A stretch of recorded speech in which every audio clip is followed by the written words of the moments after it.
I'd like to call to order a City Council FY 13-14 Budget Level of Service Workshop, June 12, 2013, approximately 5:30. Welcome, everyone. Before we get going here, I'd like to welcome Andy Stewart. Andy, thank you very, very much for coming, and welcome to Satellite Beach. This time, Courtney, first, I want to thank the staff for the hard work and the effort they put in helping Courtney getting the level of service workshop ready. It took a lot of effort and time, and thank you for everyone for your work. Courtney? Well, thank you. We have a condensed levels of service workshop that we're trying to provide our levels of service needs to you so you can see what the departments are wanting to or need to continue their levels of service. And then also our recommendations to you for the budget. Sorry. It's always good to review the charter and make sure that we're staying on task, and part of the powers and duties of my job are to prepare and submit an annual budget as well as a capital program to you. Also submit a complete report on the finances and administrative activities of the city at the end of the fiscal year, as well as keeping you fully advised of the financial condition and future needs of the city. And I think you'll see in the presentation at the end some recommendations on how to better that. Oh, I'm sorry. Someone can get rid of that thing.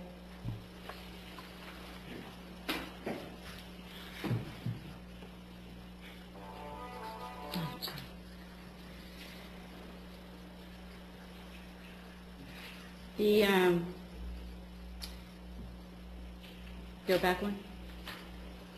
All right, I'm sorry, go ahead. Is it the one more? Yeah, no, I'm sorry, one more. Go forward one more. We're going to get it together soon here. The second part of the charter that addresses the budget process is regarding the process of a budget and what is included in a budget. And that includes the manager submitting a budget no later than council's first meeting in August, which includes an outline of financial policies, complete financial plan for the next year, detailed estimates of revenues, detailed description of proposed expenditures, and a capital program. Council adopts a proposed budget and then holds public hearings at the first meeting in September, adopts the budget by September 27th. I also wanted to go through your city goals for 2013, and this is something that you all put together in the end of last year, and we have been able to accomplish many of your goals, and most of these goals, I would say almost all of them, are in works.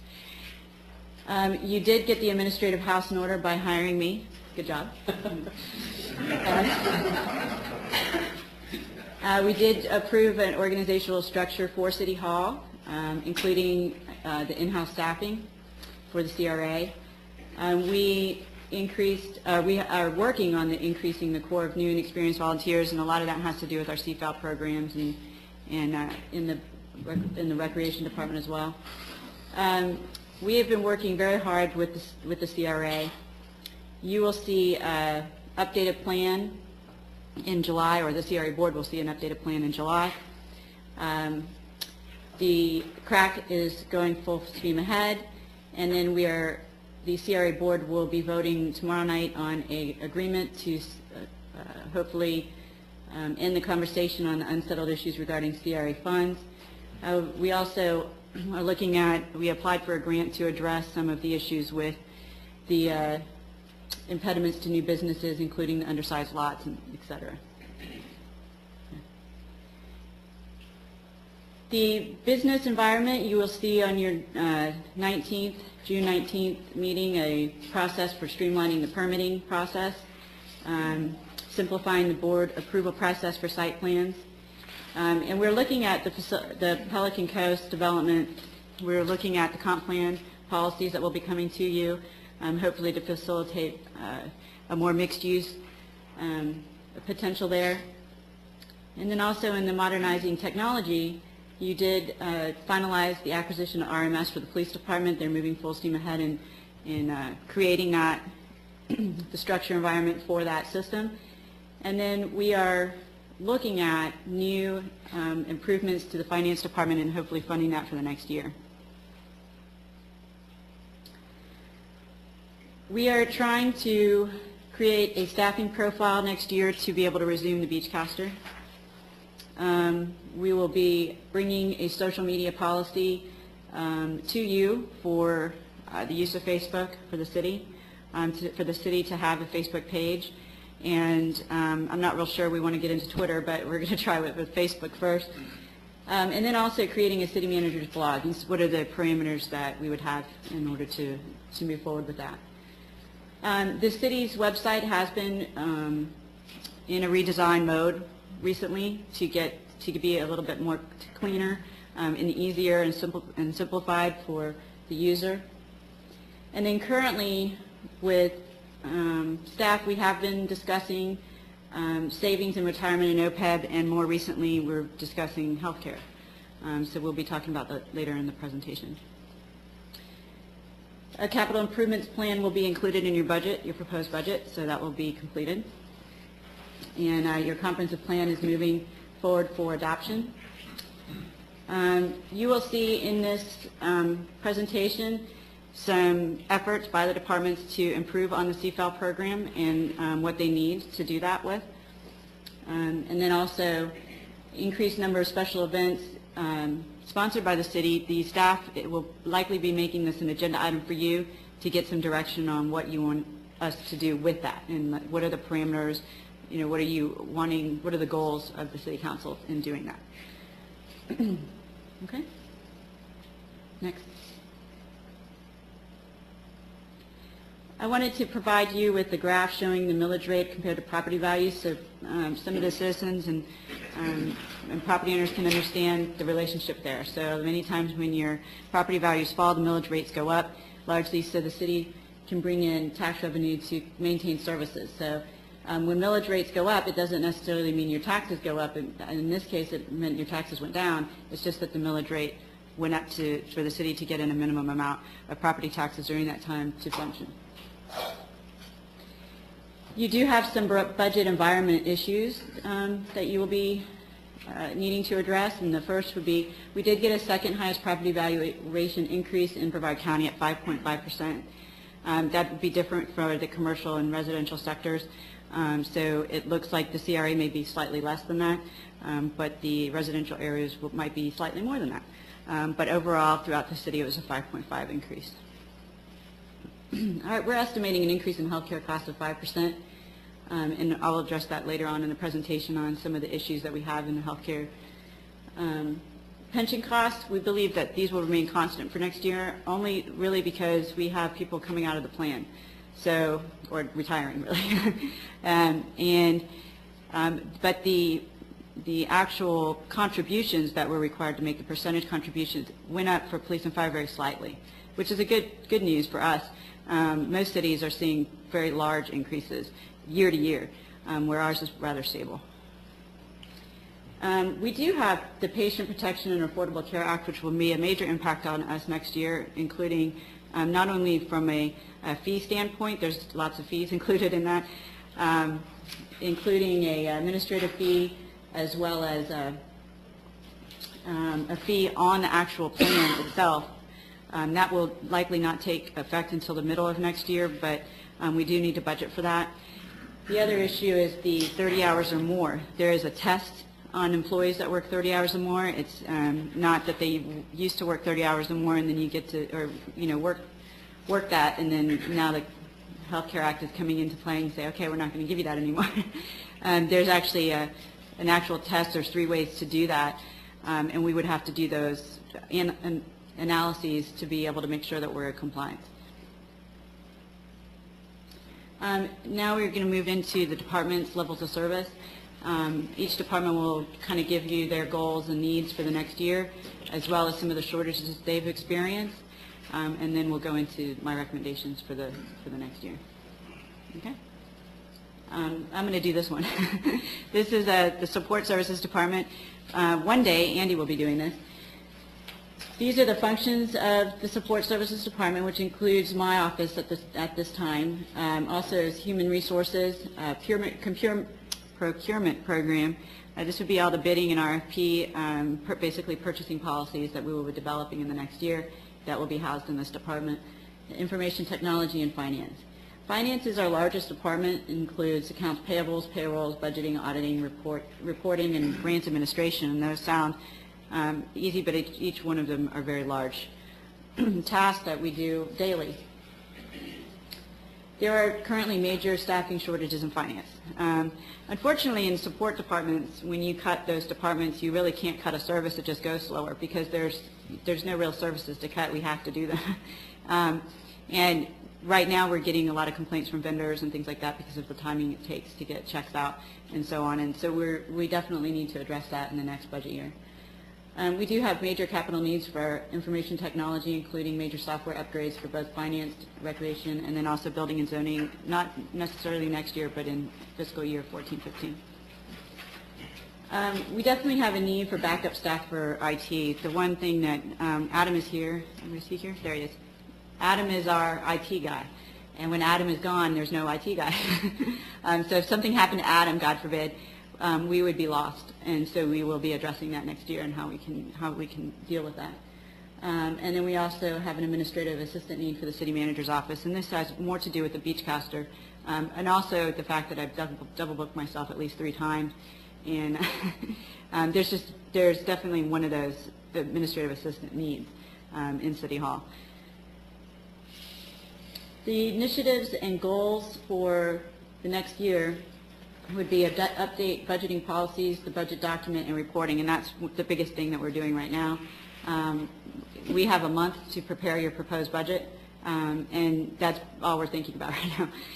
And a lot of it is not only are most of your staff new doing this, but also we're making massive changes to how we are producing it and how we're doing it. We want to adopt a new procurement program.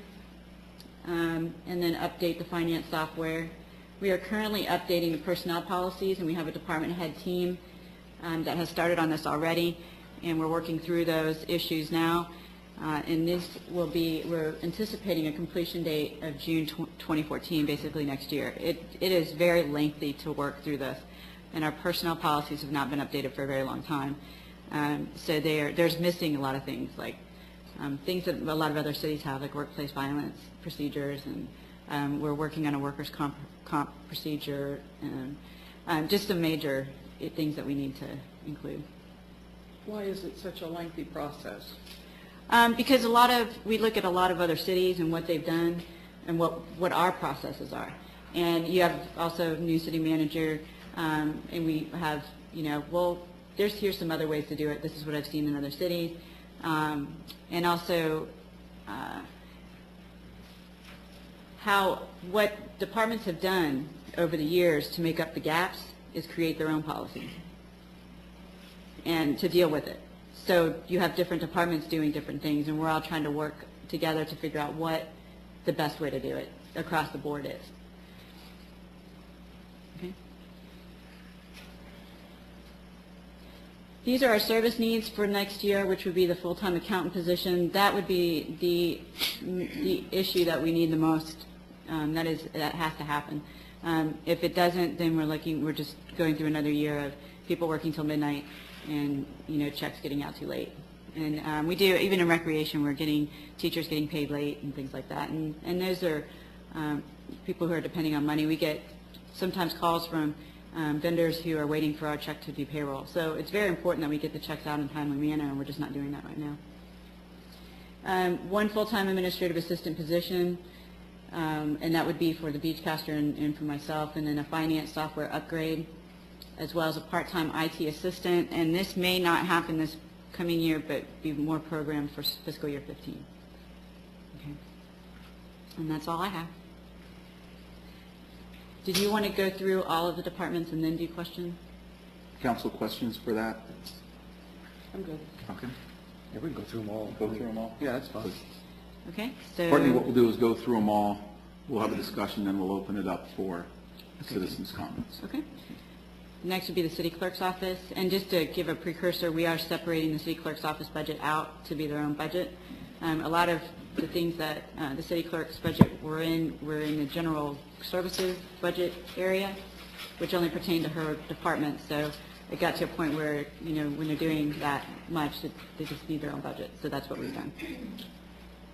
Good evening, Mayor and council members. I just want to recap.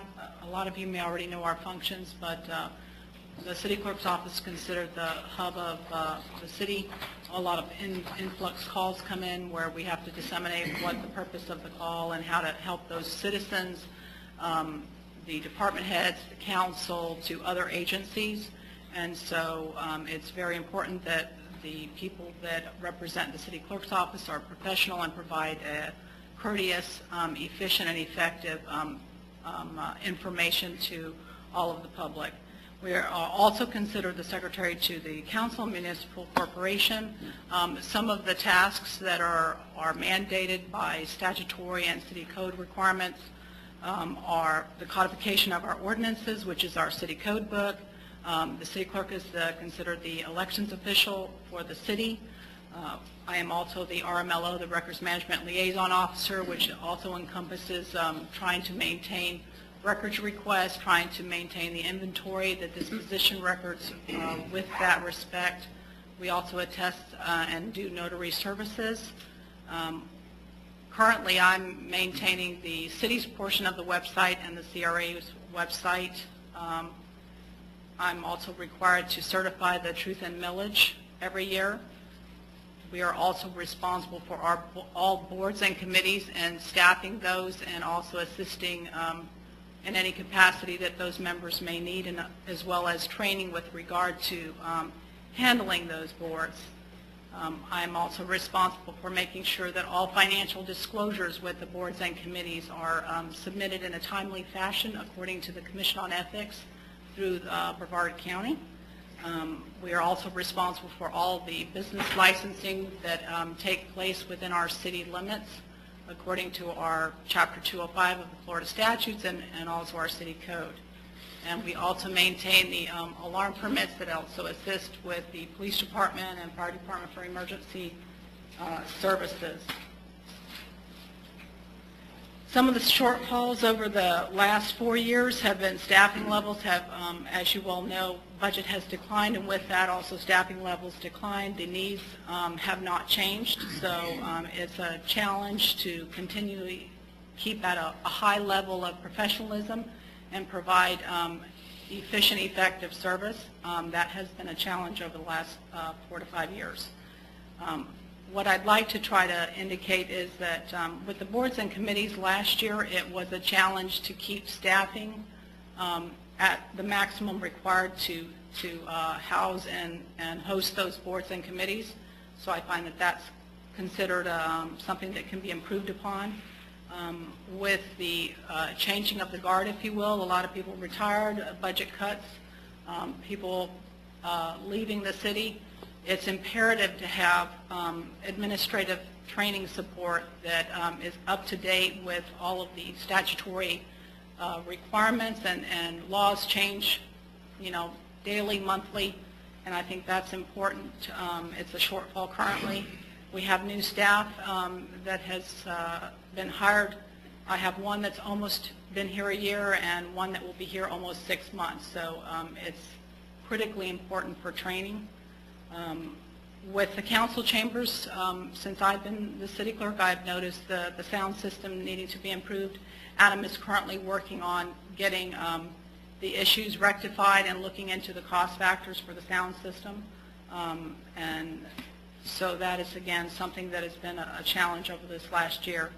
We want to make sure that we maintain records compliance, and it is something that I feel can be improved upon.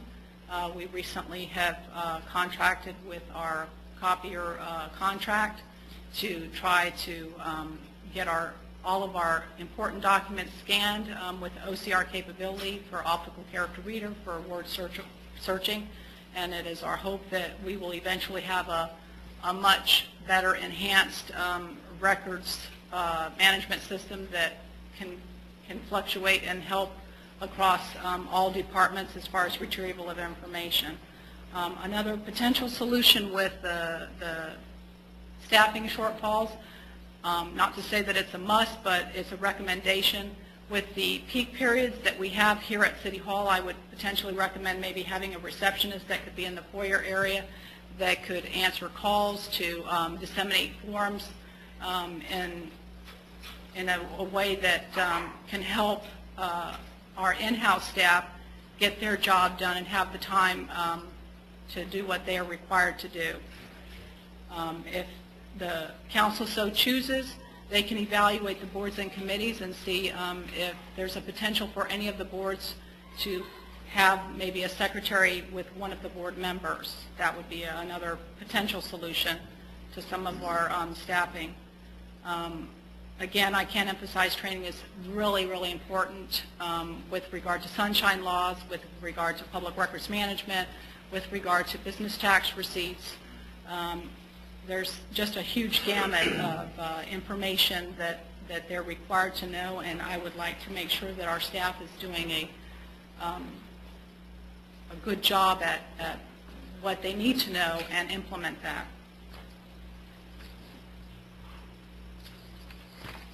Another thing is we need to meet statutory records management requirements for accessibility and minimizing degradation. I think that'll be a huge project that will not necessarily be accomplished in 1 year's time. We're looking to revamp our record storage area as well as scanning and converting everything, and I feel that that will also, there's a lot of front-end time, staff time required, but there will be back-end savings and it will be easy retrieval eventually. Next slide, please. Our initiative for fiscal year 14, our goals are to update the record storage area, scan vital records with the emergency management. It's a much easier process and less costly if you have all our vital records scanned. It's replacing our originals, and all Adam would have to do is have his computer and or his memory storage to be able to take it with him. We would not have to take all of our file cabinets like we did back in 04 and 05, and I think that would be a great savings to the city. Again, training is going to be key over this next year. I would like to be able to improve this council chambers with minimal cost. And another suggestion, this is something that I've heard from many citizens and board members, is they would like to see an electronic display board out front here. We could potentially have something, within the next 5 years or so, depending on council's goals with that. It's not lit at night, so it's a challenge for those coming in to try to see what's scheduled. So that would be a recommendation. Our needs currently is to have an Adobe Professional software package. And again, Adam is looking into that. He has done a phenomenal job with the software packages that we have, but with progression, we have to stay on top of technology, and I feel that it's imperative for us to have software that's equivalent to today's time as far as our computer systems. We are looking to get an upgrade this year with the IMS system, and I know that Courtney's going to be researching on software packages in the future to see if maybe like permitting and building and zoning, as well as business tax could be merged together to be more efficient and effective and be help both departments out for retrieval. I feel that Photoshop would be also a benefit as far as what some of the presentations that we do, and for the website, I would recommend our service leads to have an upgraded Photoshop software package. With the existing computers for both administrative assistant and deputy city clerk, I feel that it's at that time where we'll need new computers. For each one, there's been, again, where Adam has been stretched thin, and we're currently running off of XP. He's going to be upgrading things, and that could be an improvement for the services that we provide. We want to also update the record storage facility. We have records that are currently should be above so many feet, and we're wanting to look at the facilities, see how we can improve the system, maybe map the information and catalog it a little bit more effectively where everybody understands what's going on and how to retrieve information. We have an antiquated laptop that works for us, but I would like to have a designated laptop for our presentations with potentially, you could streamline it maybe to this computer, and that would also be of help for us going forward. Again, technology is vitally important to the city and to our department. I recapped already on the council chambers what we would like to see done. And another thing that I've noticed over this last 2 years or so is that we don't have a really good digital camera for taking photos for events and council members and so on and so forth versus outside costs. So that would be another recommendation that I would recommend. And I thank you for your time. Thank you. Any questions from council? The next department is building and zoning. Okay, I'm Rob. In the absence of John, they call on Rob, so I'm here tonight. John's on vacation. Building and zoning will be real quick. What we do is provide permit, inspection services, plan review, assist with any new buildings, developments. We also assist some of the boards. We do code compliant resolution. We have lost Sean, so that kind of puts everything kind of compiled. So we did have we're doing about 250 a year as far as code enforcement complaints. Now we're up to around 350. I don't know how that happened. Kind of, that was like when I'm doing inspections, I see some grass or I see a boat. So it's kind of like, instead of having redundancy, it's kind of, maybe Sean had taught me some good things and I've kind of added to it and being a little bit more diplomatic in my approach. And we've been to the code enforcement board a lot less than we have in the past. I don't think I've been to the code enforcement board since I've been doing this, so I'm hoping that's paying off and we're getting a more of a user-friendly type thing with the code enforcement instead of banging people on the head and, trying to a little more, a little softer approach to dealing with people. I think it's worked out real well and kind of being more family-oriented with people. It's still a small town. Treat them like it's a small town. Treat every working man like they're a working man, John works on the FEMA floodplain management, which actually we're not in a floodplain except maybe for Lansing and some of the wave action we might see from the beach. We're in an X zone, so if anybody's worried about we're going to flood, we're not really in a floodplain per se. Lansing Island is something the closest we get. We elevate those high enough where we really don't have a problem there. We have some wave action on the beach, and the hurricanes would be like a VE zone, AE zone, which are ones where you get wave action, so we kind of monitor that. We do the staff support for PZAB, CPAB, CRAB, and CRAC, and Board of Adjustments, and Code Enforcement Board, council meetings as needed. The assistance of the city manager, there's special projects and ad hoc, which are kind of synonymous. Ad hoc, something special comes up, we'll work with the city manager and work on that with them. We provide resident and contractor assistance with project planning. That's basically if somebody comes in, we try to work with them, especially a residential client other than a commercial client. Somebody comes in, we're going to say, well, how can we help you? Let's try this, let's do this. We'll give them a little bit more guidance than a commercial general contractor would come in. They should know what they're doing. A homeowner that's doing, say, a small project at their house or something, we'll try to give them a little bit more assistance. Staff support to the CRA, that's basically more John there than anything, and then maybe, we need to buff up a little area or kind of overlook something and clean it up a little bit. CRA will kind of say, hey, can you touch on this area? It's not looking so good down the corridor. Then we'll touch up that. Next slide. Okay, the current staffing level is down since 2011, and it's even down a little bit further than that since around 2006 when I started, which were 7 people. Now we're down to 3 people. The activities are up as far as permit activity. The dollar amount is not up because we're doing more. People are starting to generate these smaller projects, roofs. The insurance companies have kind of pushed electrical panels and making people change the roofs. That has created a lot more for us. Although home inspectors are calling us on a daily basis, at least 10 to 12 times a day, getting updates on roof inspections, past inspections. So we're getting an overload on that where we really don't get an income, but there is a need for that, contacting the public and inspectors on a daily basis. Okay. The additional responsibilities of now, since we don't have an active CRA director, is basically John and Tanya, or that's more those two than me.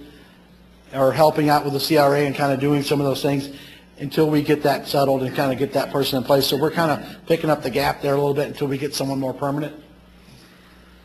Cross-training is already pretty much being done. Basically what it is I was permanently out there doing inspections every day. Now I'm doing code enforcement. I've actually picked up plan review so John can do up CRA a little bit better and kind of focus on that. And I'm actually doing Tanya's job. Tanya and myself are actually cross-training each other. So what happens is she can do some permits that we can say I can sign it when I get in, or something that doesn't need to be reviewed. And also I'm working on the computer now, so when Tanya's gone, take a 2-week vacation, I can run the computer and step up there. And we can, without the whole staff, we can kind of bounce back and forth, and everybody's kind of doing everybody's job. So the training, we have added a $4 fee to the permit fees, which used to be like a $60 permit. Now it's $64. The state has mandated we add that $4 fee for training, so it's now mandatory by the state, which is the DCA, Department of Community Affairs, telling us now we need to add that fee in there to help keep training up. So the training that we've lost in monies for budget, we've gained that back as a mandatory fee. That $4 fee will help us do some of our training that we need to do. Okay, continue to streamline department processes toward greater efficiency. I think we've already done that. We've shown that we've taken half the people, and we're actually doing more, believe it or not. We're pumping out some stuff over there. So I think if anybody, we're doing great. Okay, the part-time staff person, that's going to be on our needs in the future. Part-time staff person will probably somebody like that could work on computer, do computer issue permits, and primarily do code enforcement so we don't start losing the grasp. As permits pick up, inspections pick up, we become more, we've been kind of on a reactive mode, and I've been in reactive mode per departmental staff saying this is what we're going to do, but I'm trying to mix that proactive and reactive at the same time, because if you let the city go down and start going to you know where, it's just going to be taking so long to pick it back up, and it's just going to take. So I've been trying to be reactive as told and proactive as I know what happens if you just keep letting it go. The approximate $3,000 is added to the operational budget to cover training. Basically, John and me, we've had our training budget cut. We have every 3 years, we have a building code that comes out that has massive amounts of changes that it's hard to keep up with. I mean, even if you take a couple of classes for 14 hours, it's just, you kind of take it as needed, and you work on something as needed and look it up. It's just hard to keep up with the codes. They're ever changing. So $3,000 would add to cover those training shortages that we've had in the past. Capital expense, inspection, code enforcement software. Basically what John had said to me is that we want to take our inspection permit program, and it's just kind of antiquated. We want to update it a little bit where it's more IT oriented, where we can kind of say if we have a PDA out in the field, we can tap something, send something inspection report in, or get something where I can go and have a Wi-Fi somewhere, which is everywhere now, go on that and find some permit information, say, okay, I see an air conditioner or electrical panel or a new roof. I can look it up without having to call Tanya, who now is so busy, and she can't even answer the phone half the time because she's handling a customer that might walk in. So that's kind of what that's kind of saying in a nutshell there. Next slide. Is the fire department done? I just wanted real quick to, Rob, you're certified in all of electric and all of that, aren't you? It is 38, So, and 4 contractors licensed, 38 certifications, the most in the state of Florida. So we've got a good staff here, and I've worked hard to provide services for the city. And this is some of the stuff I've done on my own. It's just because I'm proud to work here, and I want to be my representation of the city. I want to do a good job, and just. Most cities' inspectors are certified in one aspect of building code, and our inspector here is certified in them all, and I think that's fantastic. Yeah. The other thing I wanted to emphasize was the statistic of having code enforcement cases going up, but the code board cases going down is a fantastic statistic. Most cities use that as a performance measurement, and the fact that we're achieving that is wonderful, I think. Thanks. Thank you very much. Don't want to take a break. It's going to take about an hour for this part. No, it's not. No, it's not. All right, well, the next slide. Okay. Fire department functions, and you're very familiar with the services that we provide for the fire department. Just for a quick overview here, 2 paramedic units on duty 24/7 to handle 2 specific issues. 1, call concurrency, 2 emergencies going on at the same time, which we've been able to handle at 100% for last fiscal year, and also to maintain 4 Satellite Beach medical care providers on the scene of critical medical calls, such as heart attack, cardiac arrest, stroke, and things of that nature there. So when we go back and we look at our staffing and the functions that we do, we also have that cross-staffing of our firefighters and paramedics, not just for the EMS side of it, but to meet the statutory compliance for fire suppression, for the minimum of 4 firefighters to be on scene to begin in initial fire attack inside of a structure. So fire inspections, I'm going to come back to that in a little bit and talk about the inspections program and some of the challenges that we're facing right now. Emergency management being a direct function of the fire chief, and for what I do, community health and fall prevention is one of our core services that we've provided, and an item for discussion here as far as service needs for next fiscal year. Technical rescue, and this is a requirement of the fire department because as we handle the rescue-related issues here. And I'm going to go into this a little bit in depth here when I get into my service needs, because we've got some challenges that have popped up with this because of training requirements. And lastly, our public education. When we go back and look at our total call volume here for 911 calls, just slightly under 1,200 calls for last year, but that doesn't really reflect the true activity of the fire department because there is a whole lot of non-emergent stuff that goes on. So when you put the total body of things that we do, about 5,000 activities that we do, when it includes not just bonfire permits, emergency calls, non-emergency calls, and the other services that we provide. Let's talk about it from a response time standpoint, which is something that we as a community have prided ourselves for the public safety piece, the rapid response of police department and fire department. For our last year, our response average was 3 minutes and 47 seconds was our department average. This is out of our computer-aided dispatch data that we're very in tune with on our data side here. And let me put this into a perspective here because I'm not a fan of using the word average. I'm really a fan of looking into fractal response. Well, there is our national response standard, NFPA 1710, says that for a fire department, for a medical care agency, that the first arriving unit shall be on scene 4 minutes or less, 90% on time. So that means 90% of the time I'm doing it 4 minutes and less. That's really more of an objective standard for us to follow. And for our last year, our performance measure with that was 91.5%. That standard also goes on to say is what should be your response time for structure fire related calls. Again, it is 5 minutes or less, 90% on time. Thank you, we didn't have as many structure fire related calls last year. We were able to meet that standard 100% on time. What does the numbers mean? We'll go to the next slide here, and I have to be quite frank with you, this puts it in true perspective from the medical standpoint. Not only with the staffing number, as we've had the discussions over the years about the appropriate staffing of fire rescue. For me, the proof is in the pudding, and let's look at the cardiac arrest standpoint there. For last year, our cardiac arrest return of pulse rates was 80%. The national average is less than 50%, and there is a county down south that just won a national award for having a cardiac arrest return of pulse rate greater than 50%. So we are really, as to put it, working our rear ends off and doing what needs to be done.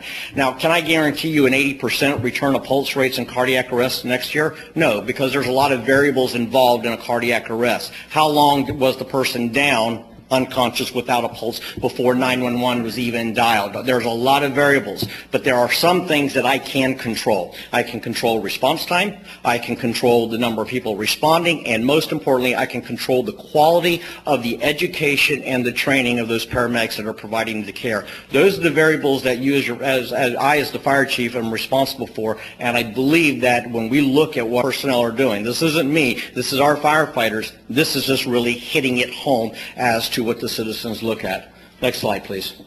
Let's talk a little bit about current shortages and shortfalls, if you will. And this is just to give a accurate picture of what our staffing levels are and some of the challenges that it's created. Now, admittedly, I got an 80% return of pulse rates. So my challenges that I've had, are really more operational, and they have not transcended to be a patient care issue at this time.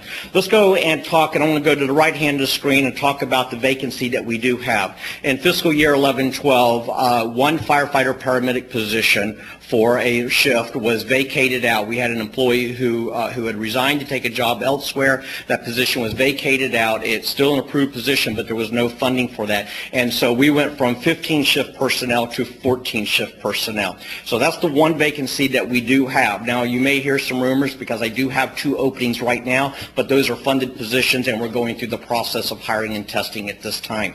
My next issue that I want to talk about is fire inspections. Being a fundamental function of the fire department, fire prevention, we've had some challenges here. So let's go ahead and hit the next slide here, and let me kind of catch this.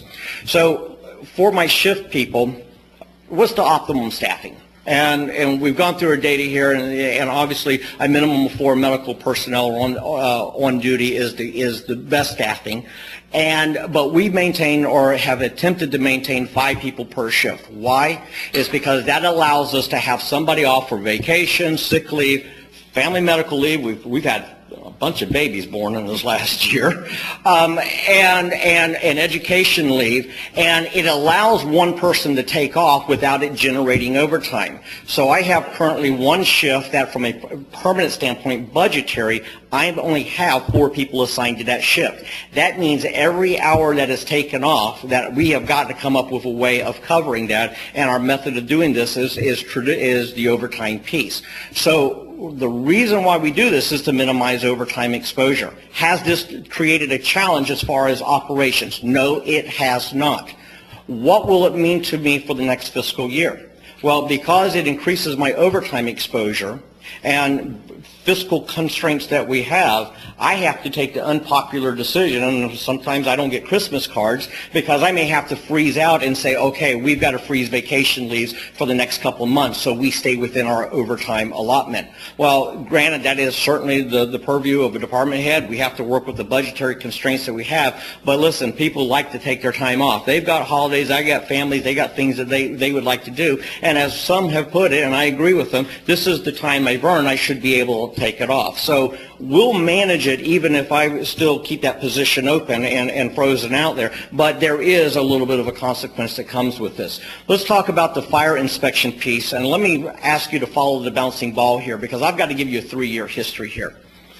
Fire inspections was a half-time FTE position in the fire department. We used to be a shared agreement with Indian Harbor Beach, where the city paid 50% of the fire inspector and Indian Harbor Beach paid 50%. About 12, 15 years ago, the fire inspector we had retired, and Indian Harbor chose not to continue in that 50-50 relationship. So it became a half-time position control. In fiscal year 9-10, with our gentleman here who is certified in everything, good for you,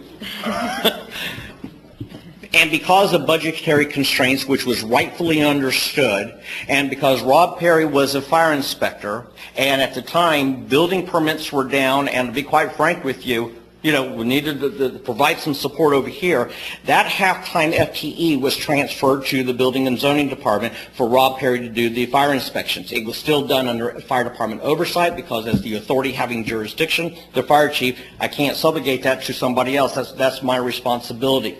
In fiscal year 11-12, with the elimination in the building and zoning of the half-time code enforcement, because of workload, inspections was transferred back to the fire department. Great for him, bad for me, because we got it back, but I didn't get the funding to come along with it. So I really am not meeting my fire inspections related issues, because what I've had to do to try to remain partially compliant, let's hit the next slide here, to remain partially compliant is that my operations commander, who is a fire inspector, is trying to do the job of the operations commander, EMS manager, managing the shifts, managing the other stuff, and then on top of his job description, and thank you David Abernathy, because he has not complained, he has done an excellent job with this. He is trying to keep the inspections going. But there becomes a challenge here. We're not getting our inspections done because the city code says that we'll do it on an annual basis, okay, and there's a fee for that. So what has happened here is we're not hitting the inspections, but as you can see, I'm not hitting my revenue mark. We budgeted and anticipated, based off of historical data, a little over $13,000 in revenue coming in from inspections, but at the time that we did this slide, we were at $3,200. Well, why is the revenue down? Because we're not doing inspections. So it becomes this whole, that there's a relationship that is there. So I've talked with the city manager, and we really need to get back into this and do it the right way. And unfortunately, even though we look at that little line item in job descriptions that says other responsibilities as assigned, there's only so much hours in the day. And so what I'm going to be asking through the budgetary process is for us to come back and fund that at FTE, that half-time position, but it's going to be temporary part-time, and it's going to be no more than 16 hours a week, and the hourly rate, it will not be more than $12,000. How much would I generated? $13,000. This should be a self-funded position. What is the benefit for this? Well, the benefit of fire prevention and fire inspections for the business community is to be able to keep them from experiencing fire. And most businesses and small businesses do not have business interruption insurance. And one business that experiences a fire and they're unable to open up for more than 30 days, they have something like, I can't remember what the number, but it's a high percentage of business failure. That's not what we're about. A quick 30-minute inspection, the hour inspection depending on the size of the building. This is really a business enhancement, and this is a way of helping them meet their needs that they need as a businessman. Next slide. My next critical area, and there is a train on the track, and it is coming down the pike here, and this is going to be the technical rescue piece and training piece. I have been able, we as a department have been able to maintain our training qualifications on paper, meaning that because of the budgetary challenges, we've had to take our training and convert it almost exclusively to be online. Have you met firefighters? We're not, the job that we do, the skills that we have are not best honed watching a computer video. We are a tactile position, or a profession, and that is a necessary component. The areas where I've got a deficit at is trying to maintain our fire tactical skills, and there's no fire facilities here on the Barrier Island. I have to do the training over on the mainland side. There's a personnel cost that goes with this. I've got technical rescue components here, and you ask me, well, what's technical rescue? Confined space. Going down into a sewer hole, going down in a stormwater drain to do a rescue. Who works in there? Public Works people. But yeah, I've got a statutory requirement to maintain a certain training qualification in order for them to facilitate that rescue. My next piece that is an issue for us, and that is water rescue. And this is a name of a city that has the word beach in it. There's an expectation of response from us, and there's an expectation of having not just the equipment, which we do have received through grants, but also having the training skills and ability to do so. So I'm going to be, as we go through our budgetary process, presenting a couple options to be able to get our training qualifications back online. Next slide. Community health, fall prevention, and all this stuff, and I'm going to summarize this up real quick. Again, and this is not a pointing of fingers, these are the facts of life. The funding was down. We had to make some choices on what we can fund, what we can do, and how we can do it. And community health was one of those areas that we had to do some reevaluation on. So one of the challenges or questions that get asked is, well, why can't we do this stuff with the on-duty people? Well, these things involve making appointments with seniors or citizens and being at their home. And my mom, bless her heart, but when she has an appointment set for 2 o'clock on Wednesday and that person is 5 minutes late, it's the end of the world. Okay? And there's an element that we've got to have consistency with the public on this. And plus, on top of it, we may be spending an hour with this individual and we don't want to be interrupted for the 911 emergency that we have to go to. So these are just some of those challenges I've had on the community health side. So when we started the program, we utilized an overtime position, extra duty hours to be able to accomplish those tasks. Next slide, please. Let's talk about it, and let's look at it from a dollars and cents standpoint, the community paramedic program. By the way, I'm still getting phone calls about this because we had gotten a really good name out there and we had a lot of momentum on community paramedicine. And when we kicked the program off with grant funds, one of our analysis was, so what does it cost us to maintain a senior in their home healthy, safer, and happier? And what it really boils down to is about $1,500 per year per senior, we were able to see them on a weekly basis and keep them tuned up. That picture that's there is not a random picture. This is a young lady, 86 years of age, who just finally, after several years, has been in the program, has moved to Utah. This lady, bless her heart, she had unique challenges. She was a very brittle diabetic, and we were running on her 911 calls multiple times a week. After she entered our program, zip, hardly any more calls. 2 or 3 years ago, her family was begging, was trying to put her in a nursing home. She stayed in a home 3 years longer. She just moved to Utah, and she's going to live with a daughter. Her daughter calls me up and says, I've got a problem. I asked the fire department about their community paramedicine program, and there was crickets on the other side. The program worked, and the return on the investment is absolutely priceless. Next slide. I'll go ahead and move on. Next slide. Let's talk a little bit about the fall prevention piece, and this was our cornerstone, and let's just talk about the value of the fall prevention program.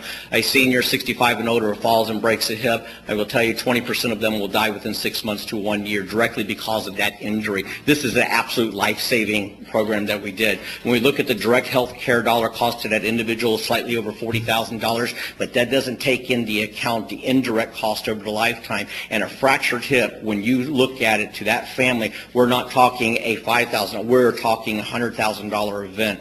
And again, this is just one of those programs, and we've had to dial it back a little bit because of the funding constraints, but this is a program we want to move forward and get back up to full speed again. Next slide.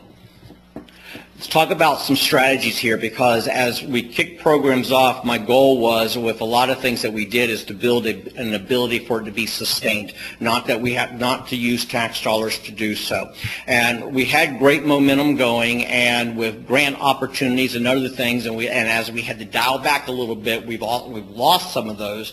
But I have to tell you, one of the things that's on the very near horizon is our ability that we very well may be a Medicaid biller, and eventually will transition to a Medicare biller. There is a good probability that this time next year I'm going to be standing before you and telling you that my community paramedic program has now got a funding source that is coming from the citizen and coming through Medicaid or Medicare, and this is the active place where we're going with this, and I really do believe that this is going to happen. I've already had 2 meetings with the state. I've got another one in July coming up. There's 3 other agencies in the state of Florida that's on board also that they're wanting to do this, and a lot of them are calling us up and saying, now, what are you doing again? And again, it's just the recognition of the city of Satellite Beach. Next slide. Last and not least here, my initiatives, or the initiatives for the next few years coming up and starting in 13-14. I've got a huge push for me, and this is that I would like for our organization to begin the accreditation process. Just like law enforcement is an accredited agency, there's an accreditation process through the International Association of County and City Managers and an International Association of Fire Chiefs who've come together to create an accreditation program. And why is this important? Not just because it gives us an objective standard of what your fire department does. It's just not me standing up and saying how great I am, even though I am. No, it's an outside agency evaluating. And let me just tell you where this is going. This is going to be the new ISO standard. Not that ISO is going to say that if you're not an accredited agency, you're not going to have a good rating. But if you are an accredited agency, full points in this area, full points in this area. And as we go through this process, this will end up being a savings to us in the long haul. This is not something that will be done in a year. This is a long-term process. Most agencies that start accreditation, I think about the police department, I think it took you about 3 or 4 years from start to finish before you finally had your accreditation review on the first go-around. And that's probably where it'll be with us also. And so that's just my strategies for the next few years. Okay? Okay, it wasn't an hour, but it wasn't 5 minutes. But Thank you. Before we go to the next, I just wanted to emphasize that we are looking at the CFAL program, particularly the fall prevention, in funding that as part of one of the strategies. So part of the fire chief's budget that he's submitting includes that. Part of that is a short-term funding for, out of the trust fund this coming year, and after that it'll have to be a recurring expense. But that's something we'll go through during the proposed budget, but that's how we're looking at it. in trying to get it done and started again. Since that is one of your goals for this year, we thought it was important to include that aspect in his budget for the next year. Thank you. Okay, we're going to go alphabetical. Sure, peace would be next. Good evening. The Recreation Department for Satellite Beach has several functions. We have 5 facilities that we staff, dog park, skate park, tennis, gymnasium, and the game room. We have other facilities that are not staffed but that we oversee and manage their utilization. Those would be Pelican Beach Park, Hightower, Sampson's Island, and generally the DRS Community Center and Civic Center. Our focus is developing and implementing recreation programs, special events, and community activities. We do like to engage the community as much as possible, not just in paid programs, but in volunteer opportunities, just partnering up with different businesses, such like that. Jacqueline Gilcher is now running and is kicking off the volunteer program for the city. It's been successful at the City Hall level, I believe. Finance, a couple of the departments, and have been able to utilize that, and it should kick off quite well in the fall. We also maintain relationships with our different sport organizations and civic community organizations, and we operate the recreation department up at the Schechter Center. The next slide talks about the income description, because sometimes in the budget it's a little difficult to understand the different terminologies. So our income is basically derived from 3 sources. One is our program registration fees, the other is facility room rentals, and then facility use fees. So if you will, a program registration fee was you sign up for tennis class, you pay for tennis class. Facility room rentals, as simple as reserving the auditorium or the DRS meeting room. And the facility use fees are those people that go to a tennis court and pay $1.25 to play tennis, or go to the dog park, or go to the skate park. So that's how our 3 incomes come into us. Our increases in our income reflect additional activity when a new facility is open, such as the DRS Community Center, or when a popular program is initiated. For example, this is very minor, but it's a good example. Hunger Games came out, couldn't get enough archery classes. This year, archery's a little bit down, but gymnastics is crazy due to Summer Olympics. So our programs, we try to keep current with what's hot and try to offer programs to kind of meet what the public is crazy for. The income is also dependent on the Recreation Department's ability to find those unique program providers and keep our facilities up to par.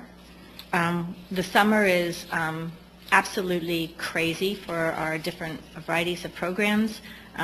If you happen to look at our yellow activity brochure, we'll be the only recreation department with archery, Willy Wonka musical theater. I mean, we do a lot of interesting, unique activities, and people are pretty proud to be part of our program usually, except on Mondays. The next slide kind of shows a difference in income comparison with the facility room utilization, the user fees, and the program registration fees. You can see that from 2001 to 2005 and 6, that big spike was when the DRS Center opened, was within that time period of 2002. Dog Park also opened. We've kind of maxed out our utilization of our facilities, so I do not expect our program registration fees to go a whole lot higher. We're almost at $500,000 now, and honestly, we're all tired by the end of the day. Facility user fees, we should be able to go up a little bit on that. We're going to start marketing some of our facilities.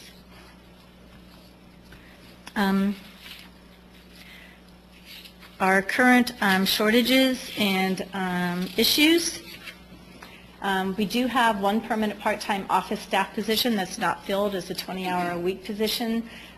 Basically what's happening is that afternoon shift, the staff that's there one of us will always be out with the Donna, who's our mainstay at the office.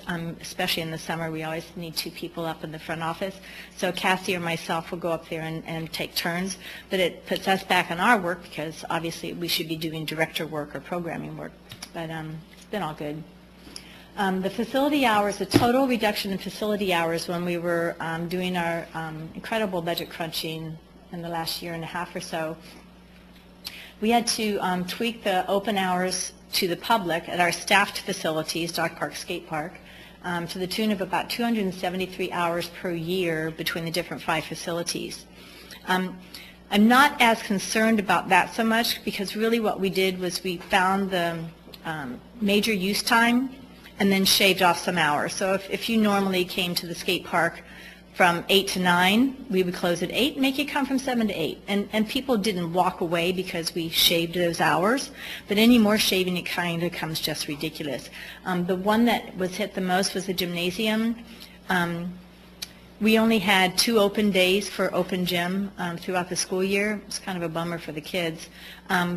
But we didn't have the utilization to warrant 5 days of open gym for 7 or 8 kids that came in. We replaced it with other programs that brought in some income, but I would have preferred to have a little bit more open time for the kids. The other thing that's been hurt quite a bit is the volunteer program for Sampson's Island. Again, we had to reduce the paid staff time who leads the volunteers to do Sampson's Island volunteer activities. So without paid staff being able to go out in the boat and take people out and run the volunteer programs, we've really lost the Adopt a Park program and any kind of core volunteer program that we had at Sampson's Island. That coupled with the fact that we're boatless for almost a year now, that's been really hurtful. Many of our recreation facilities are in need of maintenance. I'm a full believer in that the city is a big puzzle and all pieces must go together for it to function properly.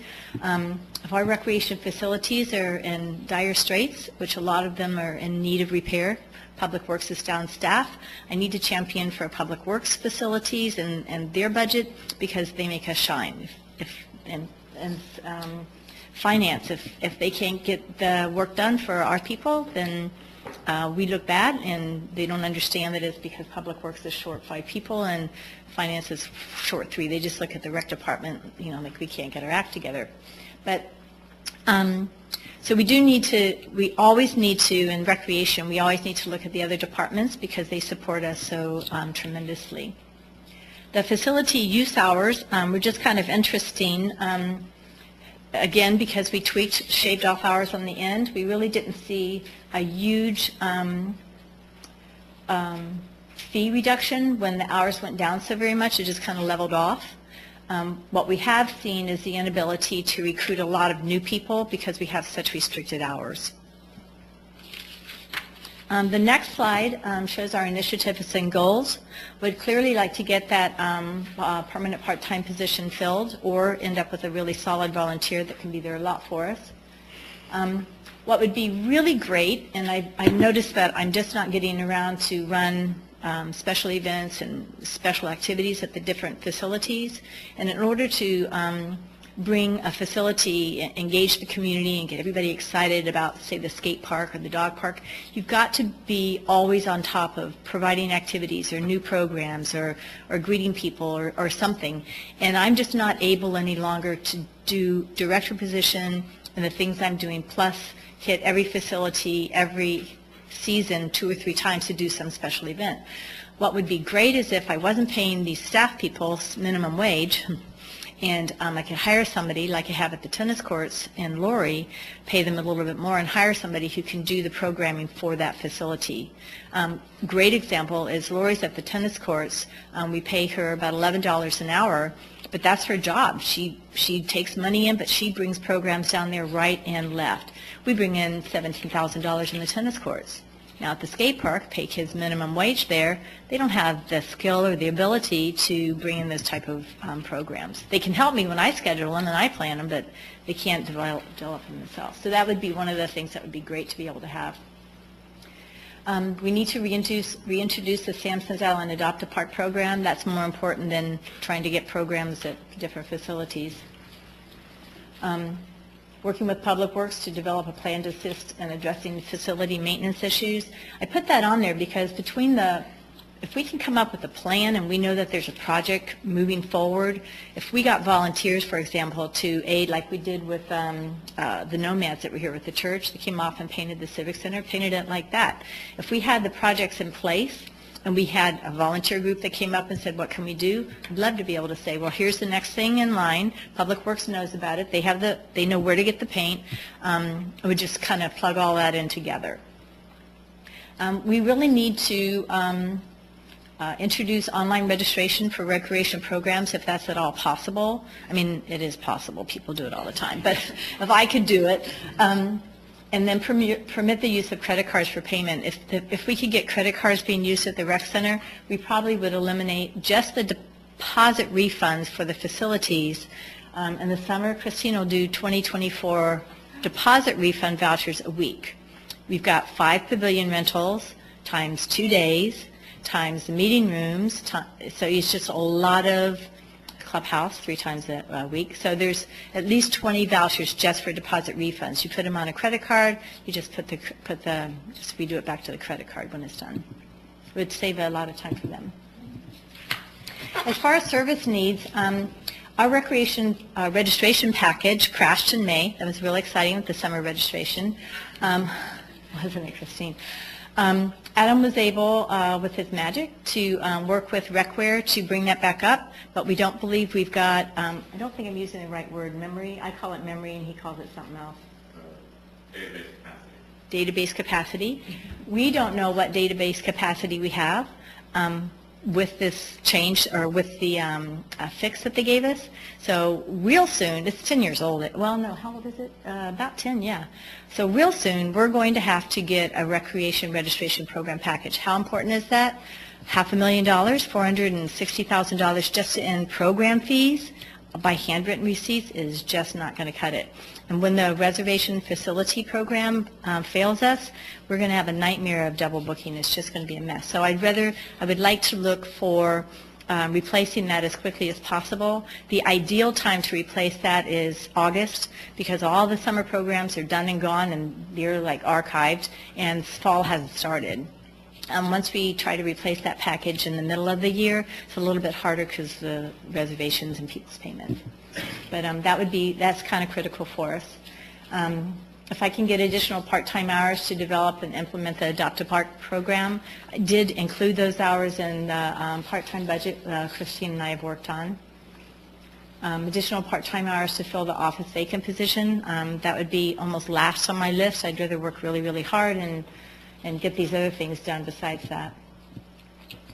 And then we talked about the wages for part-time staff to start doing activities and promoting that at different facilities. I think that was my last slide. Thank you. All right, thank you. Before we move on to the police, is council take a break or continue? Continue. Continue? Keep going. Thank you. Okay.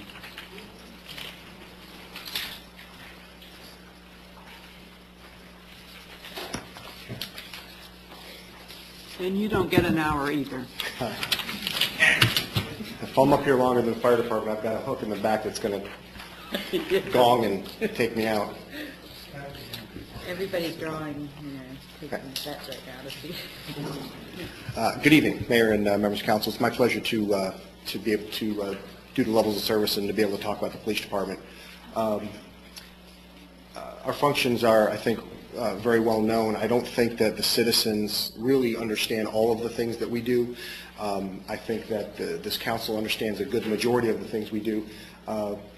We handle calls for service. We have detectives, the patrol division, investigations, support services. We handle 911 calls, community safety, public awareness. Those are the general things that we do. While we don't really have a set of legal guidelines to say, well, how many police officers are you supposed to have for any given area or any given size? The fire department has some statutes that they can use, and there's some other areas that have statutory guidelines. We don't have that. There's been a general rule of thumb 20 years ago that IACP and the FBI and all of the police agencies that do that have said that we generally do 2 people or 2 officers per 1,000. That's kind of been used in the past. The problem is that is a generic, and as we know, we've said this before for Satellite Beach, that one size doesn't fit all. So they started over time, started to do more research and try to understand and break down what does that include.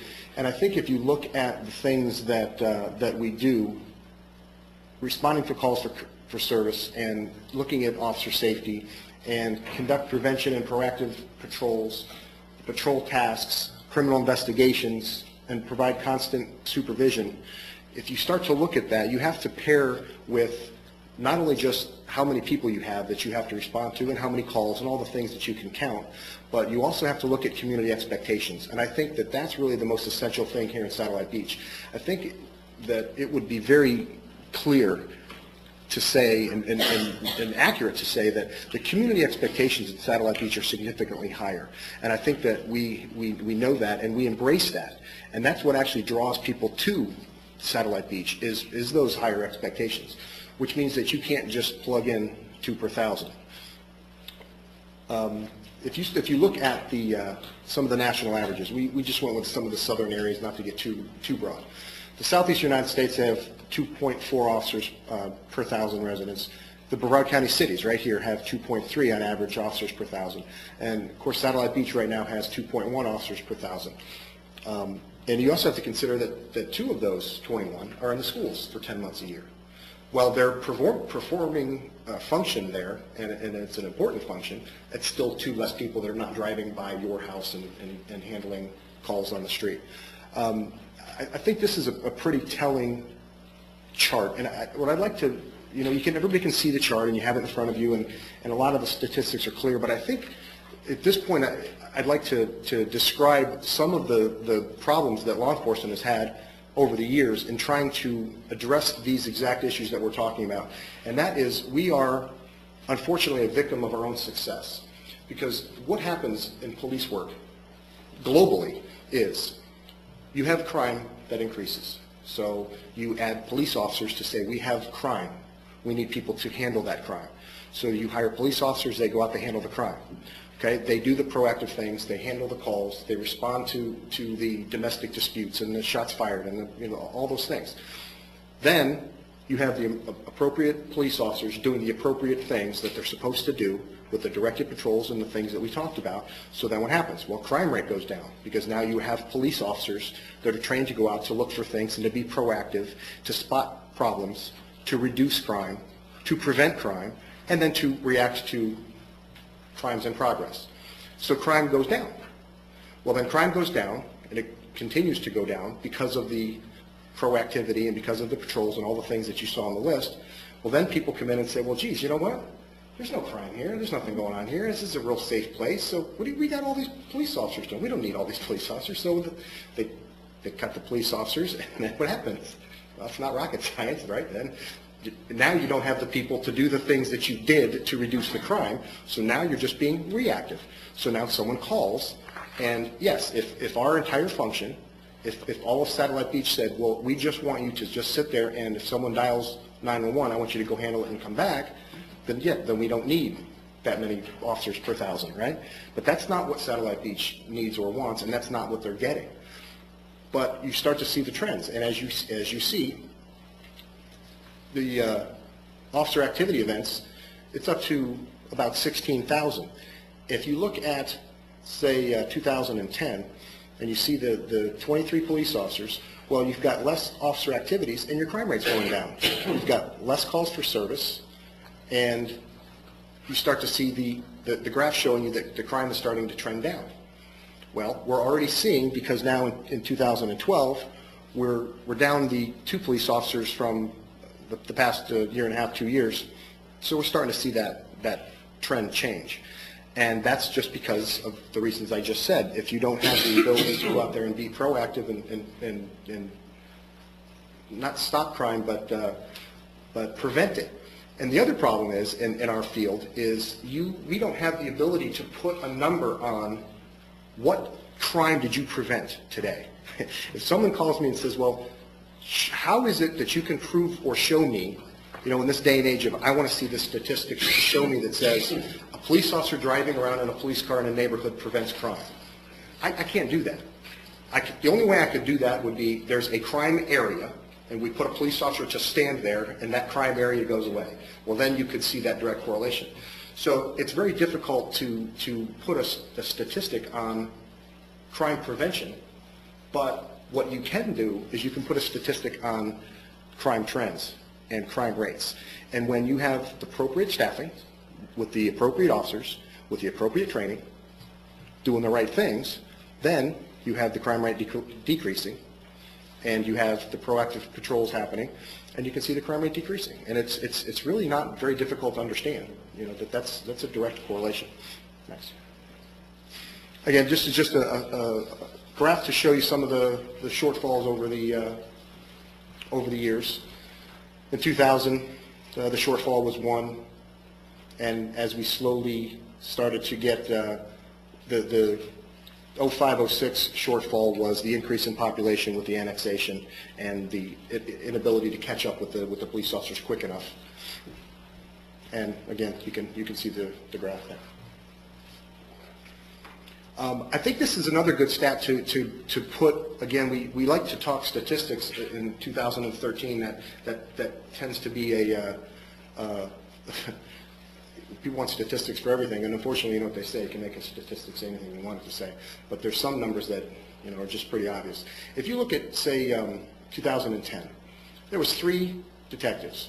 Those 3 detectives reviewed 795 cases, and they were assigned 328 of them, and the average of the cases cleared was 50%. Well, that's well above the national average. The national average is somewhere below 30%. Well, now here we are in 2012 for the last year, and there's 1.5 detectives, and the clearance rate is 30%, and the amount of cases reviewed, the amount of cases assigned are significantly less. That's a tangible number that you can look at, and you can say, okay, what does this mean? Well, what this means to you as the citizen, you as the council, the people listening, is then you've got to start to prioritize. If you don't have the people to do what you need to do, then you have to take the cases that are the higher volume with the more solvability factors, and you have to then say, okay, these are the ones we can investigate, which means the lower end crimes don't get investigated. They don't get looked at. If there's solvability factors aren't there, they don't get done. Well, that might not sound like a big deal unless you're the one with the crime. If somebody steals your lawnmower, if somebody knocks over your mailbox or throws a rock through your window, that's important to you. It's very important to you. And you don't want to hear, well, unfortunately, we have 5 things that are more important than the rock through your window, so we're not going to be able to do anything with that, or we're not going to be able to look into that. So those are some of the things that you can really touch and feel as far as the impact. Dispatch staff, we've been going back and forth with this, and the fire department and I have teamed up for years, and we're hoping one of these days we're going to get there. It's just it's a constant struggle to maintain. The bottom line is there should be 2 people in dispatch all the time. And we are getting, with the RMS system, we are significantly closer. And rather than hoping that somebody asks me the question, I'm just going to point it out, because you're going to look at it at some point and go, hey, I wonder why that is. If you look at 910 where it says, okay, the demand was 2000, 2001, demand was 8, 05, 06, demand was 8, and it continues, and all of a sudden you see 12, 13, the demand is 7. And the available staff is, of course, the same, and the shortfall is a little less. Why is that? Well, that's because of the RMS system. That is one number that I'm excited to share with you, to say if there's just instantly, we haven't even implemented it yet, this is something that we can instantly show as a return on investment. So our immediate shortfall in dispatch is lessened by the fact that we have that RMS system. It doesn't replace the fact that we need to have 2 people in there all the time, but what it does is it makes it significantly better. Assigned vehicles. We're going to get into this just a little bit more when the fire department, Public Works, when they do their presentation. It just makes so much more sense to discuss them together because they have such an impact on the on Public Works. But this is just a list of all of the places that have assigned vehicles, and you can look at that little block in that little window there where the Florida Department of Law Enforcement reported that 75%, or 240 police departments, have assigned vehicle program in 2009. That's 2009. You can imagine that is that's increased significantly by then. Those are just the numbers that we can find at the time that are hard. Yeah, just go back forward just one more second. So the 25% of the departments had a limited assigned take-home car program. That is a significant issue with recruitment and retention.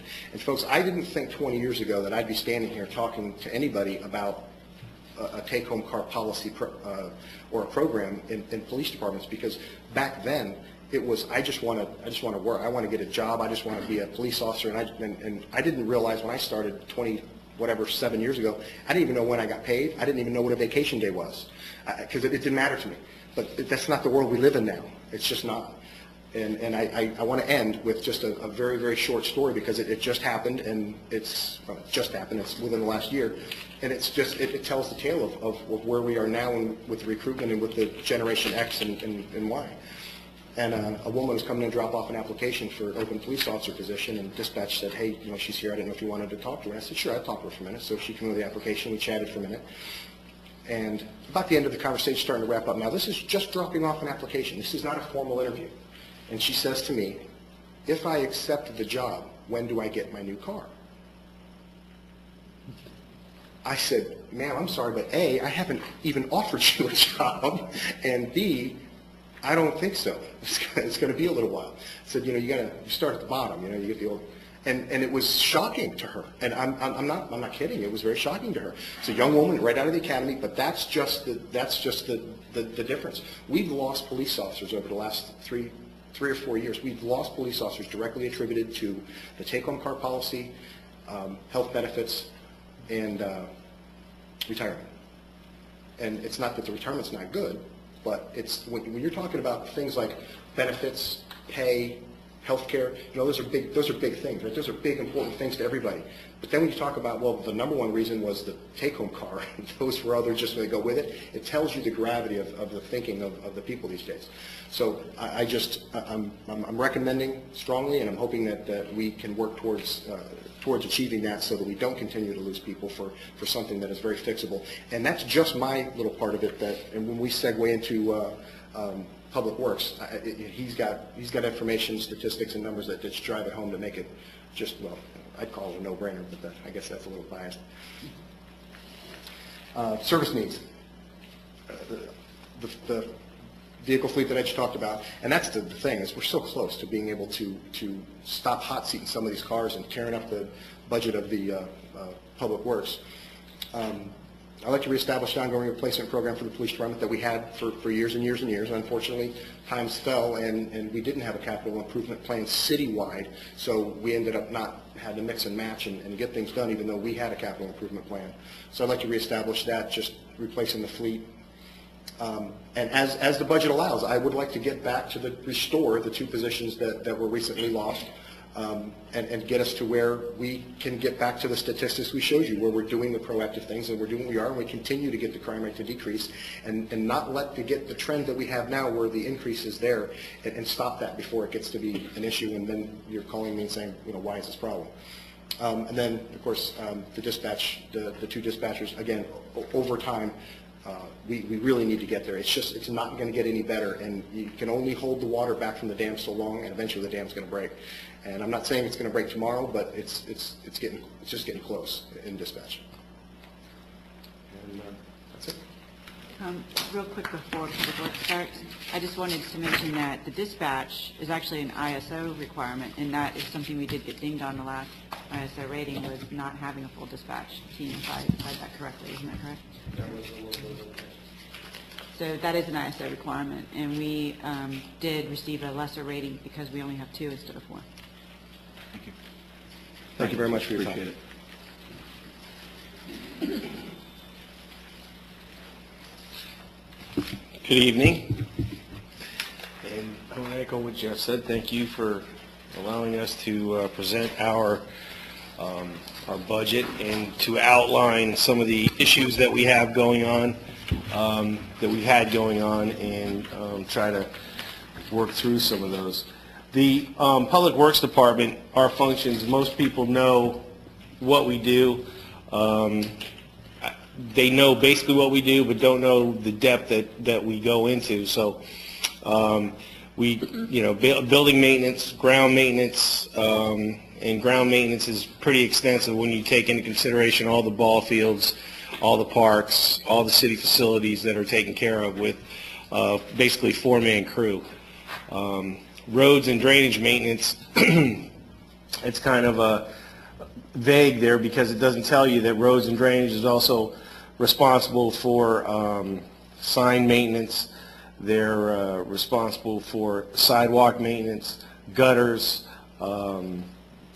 There's just a plethora of things that crew of 2.5 people takes care of. So the janitorial maintenance, we have kind of scaled that back. Last year we were able to acquire contract services for the DRS, which was absolutely killing us from a manpower standpoint because we were supplementing the janitorial maintenance at the DRS with full-time people who were working 8 hours a day and then going and working at the DRS for 4, sometimes 5 hours in the evening.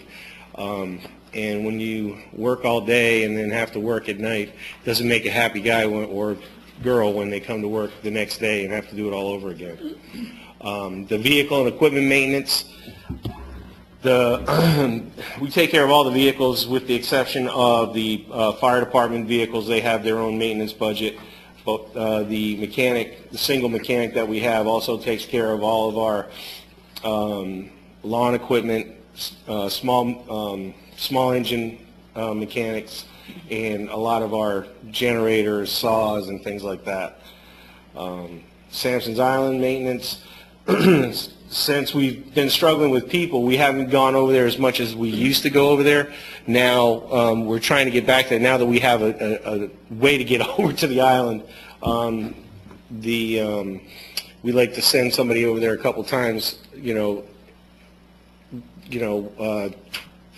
2 people every other week or so, just to empty trash and clean up trails and do things like that. Or if there is some heavy maintenance needs to be done, then we'll send a full crew over there to repair a roof on the shed that's out there or the pavilions that are out there. We also provide emergency response for pre, post, during hurricanes and heavier storms. Faye not being a hurricane, but required us to be here 24/7 for 2 or 3 days. So. And then the biggie here is stormwater compliance. Since 2001, we've added or retrofitted 10 stormwater facilities. So we've redone DeSoto, we've redone Jackson, we've redone Cassia, the most recent. And that all takes maintenance and, continued maintenance and state-regulated maintenance. Next slide. Into the current shortages and issues, as I kind of touched on, our workload demand has increased by 21% since fiscal year 2000-2001. The many facilities that we've added, including the Schechter Center, the sports park, Hightower Park, the 10 upgrades to the stormwater systems that I talked about, just all of those, and the sports park is a biggie because there's so many components to the sports park, the dog park, the skate park. There's 4 soccer fields, a football field, the parking lot, the ponds, so those are all things that added up to about 7,500 hours in additional work that was added since 2000-2001. Now the surprising thing about that is that our staffing level is lower than it was in 2000-2001. So we've added 7,500 hours and lost a person. So now we're way behind the power curve. The issues that we have going forward, aging infrastructure. If you've driven some of the roads around here, you see that the roads are going away. We used to have a road repaving program where we put $100,000 a year away for just road repaving. When we built up enough money, we would do a bunch of roads and make it more affordable. Well, that no longer is the case. because of fiscal constraints. And so consequently, we're suffering. We're way behind the power curve when it comes to infrastructure. And that's buildings as well. And, you know, we've not been able to keep up with the demand of the buildings because when you're understaffed, you're putting out fires. You're being reactive more than proactive. And that's exactly what we are because that's the only way we can be. Our aging equipment, we have mowers that are 10 years old. People that are in the business will tell you, commercial mowers, their useful life is 5 years. Kudos to our lawn guys and to our mechanic for keeping them going that long, but there's a point where you pass that, you cross that line where it's costing you more to keep the mower going than it would be to go out and get another mower. And we do, it is, like I said, we have the inability to be proactive. You know, we used to be able to go in, we'd ask the department heads for their wish list, what they would like to see done in their facilities, as Kerry was talking about earlier, sit down and say, this is what we'd like to do. Well, that's all well and good if you have the money and you have the people. In the past few years, we just have not been able to do that. And as I said again, the continued stormwater demands with the BMAP and NPDES requirements, it's just becoming more and more and more difficult to keep up with those demands and those requirements. The shortfall that I was talking about is just depicted here in this slide, in this graph. As you can see, starting in 2000, 2001, we were able to keep up because we had the amount of people that we needed. In 05, 06, we were able to do that and more, even though we were just slightly under the power curve. We had just experienced the hurricanes of 04, 05, and we're able to utilize in-house staff to rebuild and refurbish a lot of the things that were damaged from the storm. Then in 9-10, of course, we're falling further behind. We're getting more facilities, less people. We're just not there. Now we're below where we were in 2000, 2001, and we have that much more work to do. And you can see that the shortfall is about 5.3 people. Next slide. So in our initiatives or our goals would really be to start working on the infrastructure, reactivate the street program. We'd like to update the aging facilities. And we'd also like to improve our response times. You know, folks call in and they need something done. I like to be as quick to get to those folks as possible, but depending on what the issue is, you might not be able to get to it because you have things scheduled or you have other things that are priority on top of their priority. So just trying to be able to get to those issues quicker is a goal that I'd really like to achieve. Reduce vehicle maintenance costs. That's a biggie. And I think we'll touch on that when we do our fleet presentation. We still have areas in the city that drain very poorly after even moderate rainfalls. I'd like to get those issues resolved, and in that we can also solve some of the stormwater compliance issues as well. And then, you know, everybody's talking about going green. I'd really like to initiate more energy reduction measures, you know, using LED, maybe working with Lighting Science to do some things. Anything that we can do to maybe reduce energy costs and bring our costs down. So the service needs basically break down to, and we need to increase the staff, not trying to knock it out of the ballpark, but just enough so that we can keep up. Need help with the grants administration because when we do have grants, I don't have the time to follow up on the grants, the compliance, the end of the grant when it needs to be taken care of. Bill Ryan was here, he used to do that. He's gone. That's been put on Christine. Christine is we don't have the ability to clone Christine. If we did, it would be very helpful. But that would be a big help. And I think with Andy coming on board, that may be a part of his responsibility. Upgrade our equipment. Good equipment saves time. If you have the right equipment to do the job, you're going to save time. And that's what we really need to do. And then we need to look at replacing or augmenting the aging vehicles in the police department. The police department vehicles, and that's why I key on them, we have trucks that are older but have less miles on them than a 4 or 5-year-old police car. These cars that are being hot seated, and we'll show you here in a second, are just being beat up, and it costs more to maintain them than it does to get rid of them and get a new car. But we'll segue into that. Jeff, I'll give it back to you, and you can start.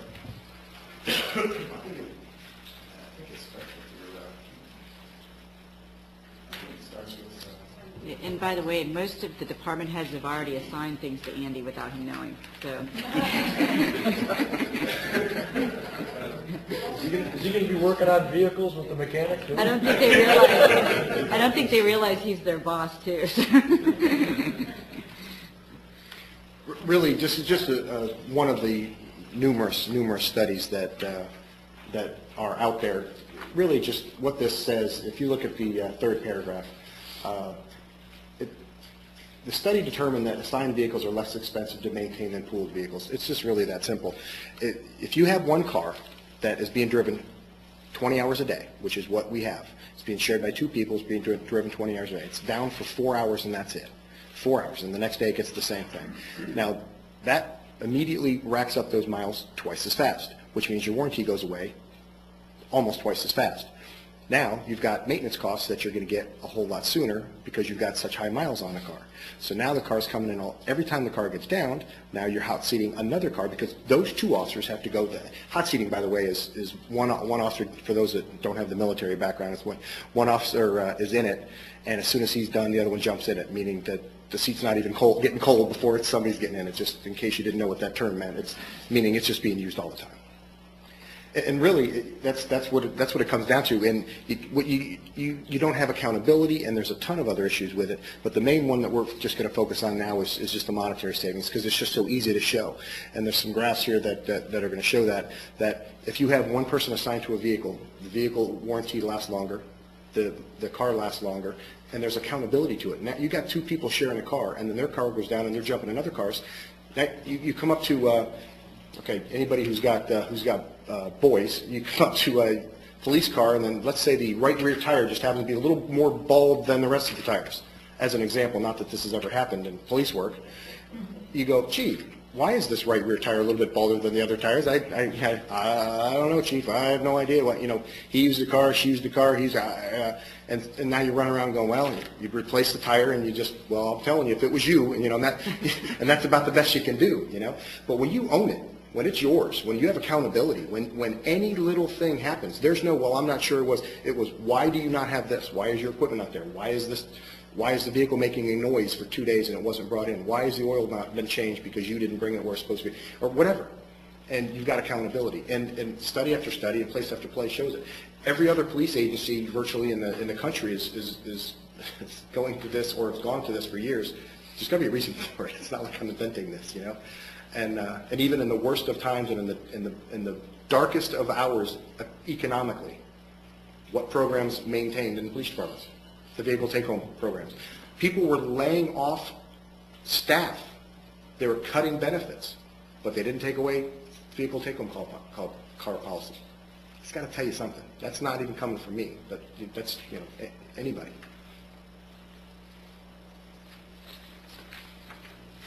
Do you want to? I think this is going to start in with your graphs, and since you created them. Right. Are you done with yours? Yeah. I just wanted to introduce it. Okay. Well, Jeff and I had talked about this, and we've talked about this prior to this even being an issue. Just the fact that I spend a lot of money on police cars. spent a lot of money on police cars. And I think that in order to reduce the maintenance and the downtime while increasing the useful life of the vehicles, is that it is prudent to examine an assigned vehicle policy. Next slide. Here, I brought my fancy dancy little pointer thing, if you can see it. Here you can see these are hot-seated cars.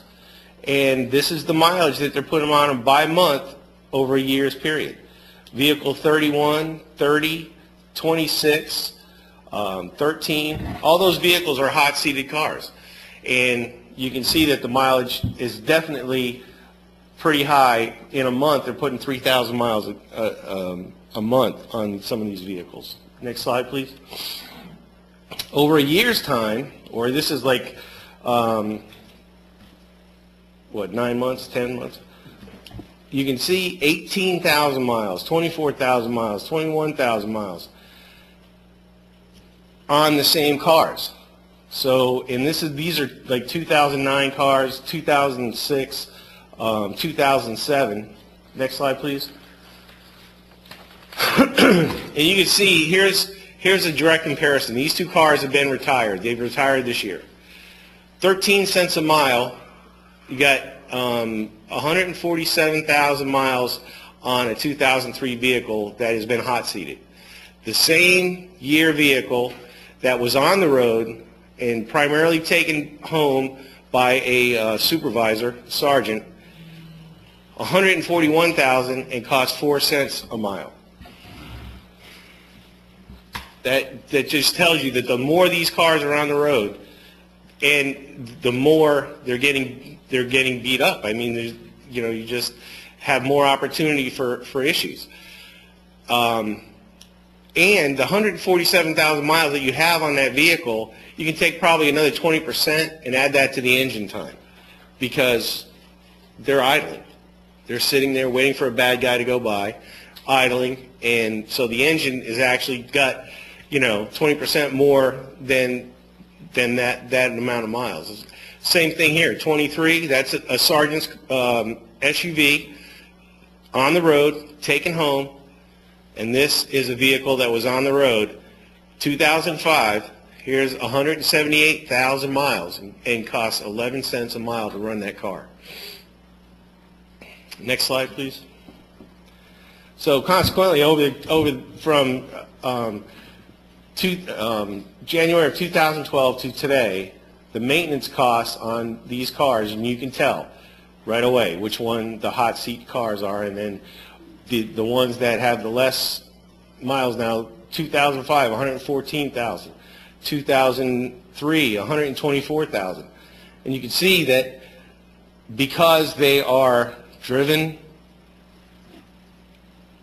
I guess, from point A to point B, and they do go on the road. 25 was a patrol car, 14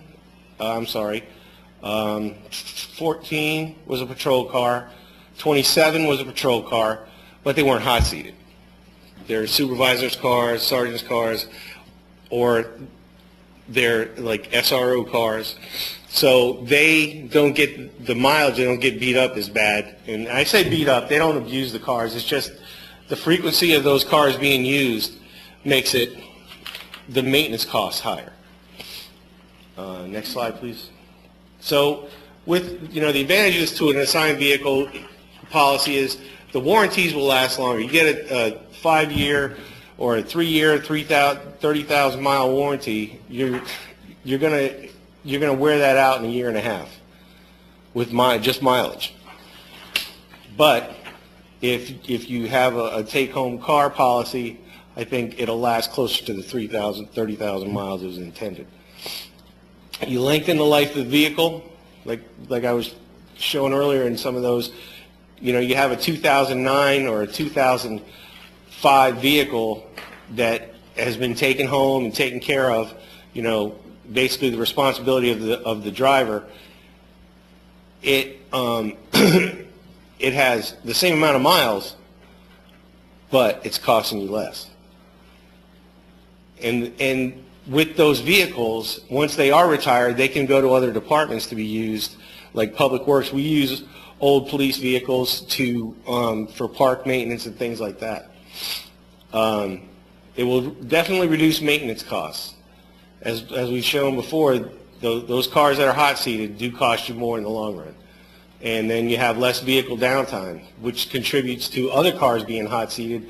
If you have a hot-seated car that's down, you're going to be using other vehicles and doing the same thing. So overall, I think that it's a win-win when you look at the life of the vehicle and the maintenance costs.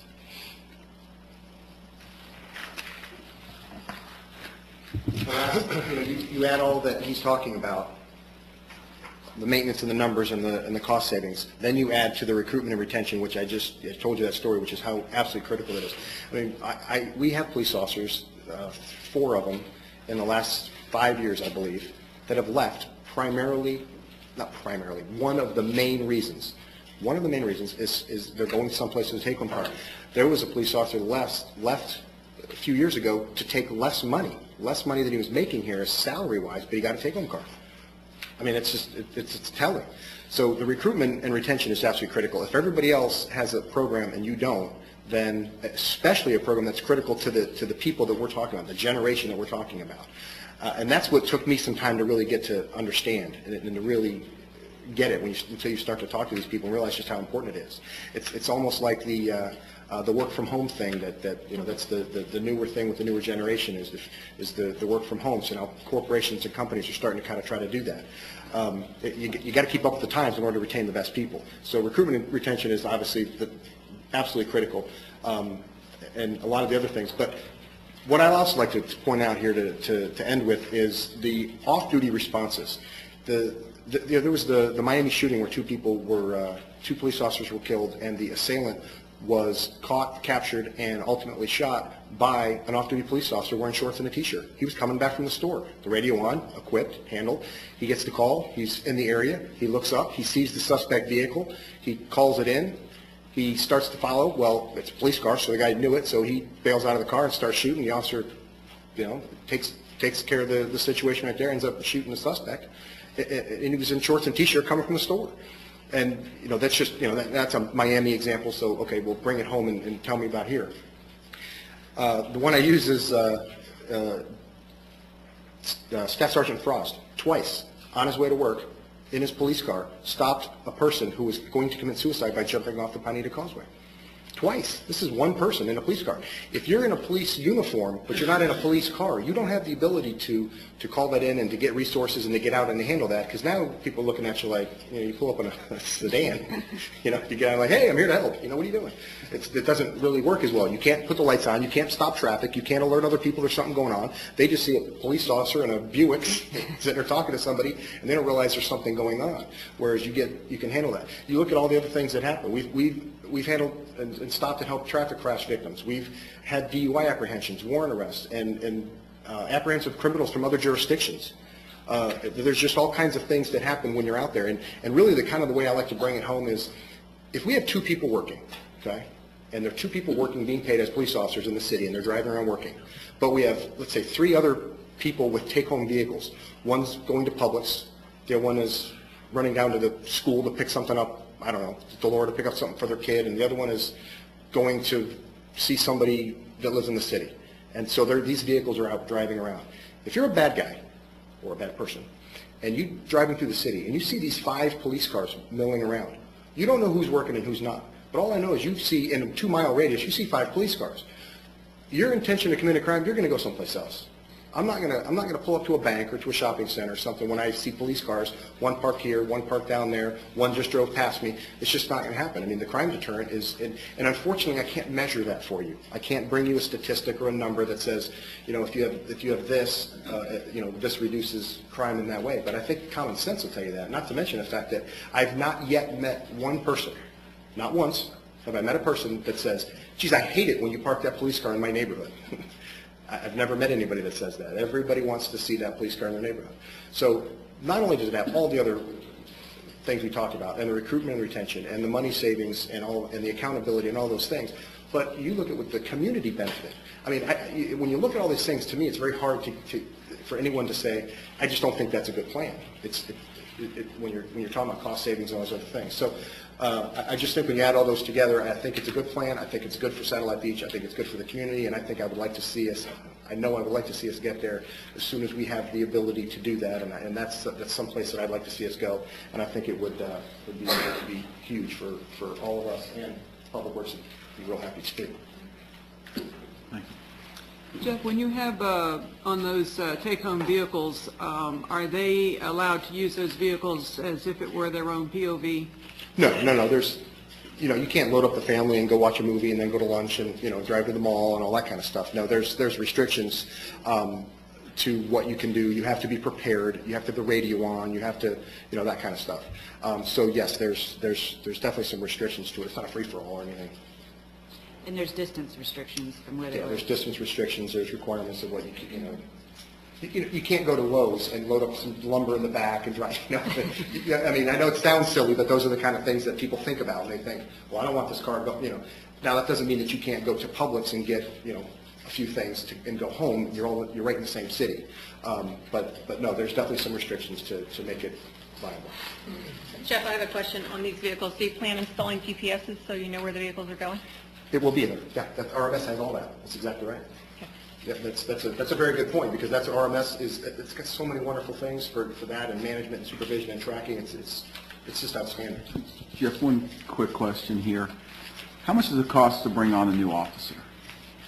Fully loaded? Yeah, I mean, here you are, we go through an officer because he leaves for whatever reason. What is the cost? 45, 46, I believe, fully loaded. No, that's right, that's dispatch. I knew I had that number in my Yeah, head. it's more like 65, I think. Yeah, 65, 68 for a starting police officer fully loaded. So it takes you $6,800 to... $68,000. You're talking about the cost to hire. I'm talking the cost of, you have That one person. officer, he That leaves, person. whether it's for a car or salary or whatever. Now you have to fill that position Oh, the cost to replace. to replace that officer. Oh, okay, you're talking the training and the uniform and all the stuff that you Right. want. Well, depending on how long the officer's been here, the longer they've been here, the more expensive it is, because the more training they've had and the more you've got invested in them, certainly. But to give you that number, it's probably somewhere around $7,500. And then that's not to mention when an officer leaves until we hire a new officer. In public safety, both for fire and police, when you are down a position, you fill that with overtime. And that's just a balance you have to have. Because there's no way that they could be like, no, I'm not going. So they have to. They have to respond. And so really what it does is it's a cost in overtime, and I think that's probably the biggest cost until, when you get... That is big. And like she said, in office work or in business world, if you call in sick and then you get back the next day, all the work that you didn't do yesterday plus the work today is just sitting there waiting for you to do. Well, we don't have the ability to just not do it. We have to be there. So that person's out, and now we're paying overtime to fill that. So you add all those costs to just, that was just a bare bones equipment, training, and all that just to get the person ready. But you start putting costs like that, and you start putting costs with the training. I mean, how do you put a number on training? If I send an officer to a 40-hour-a-week school to learn how to run radar, how do you, and that officer's out there producing and doing things and stopping crime and all that, how do you put a number on that? So, And but we have a 6-month probationary period. 1 year. The police department. Police is 1 year, yeah. But basically, it takes, in the public sector, and particularly in public safety, it takes a long time for an employee to learn the culture of the community, too. And that's a big issue that you can't really put a price tag on. It takes a long time to get them, in the position, understand how our community works and likes to work, and our public safety people are out in the community every day. So that's a big issue, is the culture as well. A lot of people can be a police officer, but not everybody can be one in Satellite Beach. And I tell them that when they start, and they look at me funny, and they don't really understand it until they get a couple of months into it, and they come back and go, Chief, I know exactly what you mean.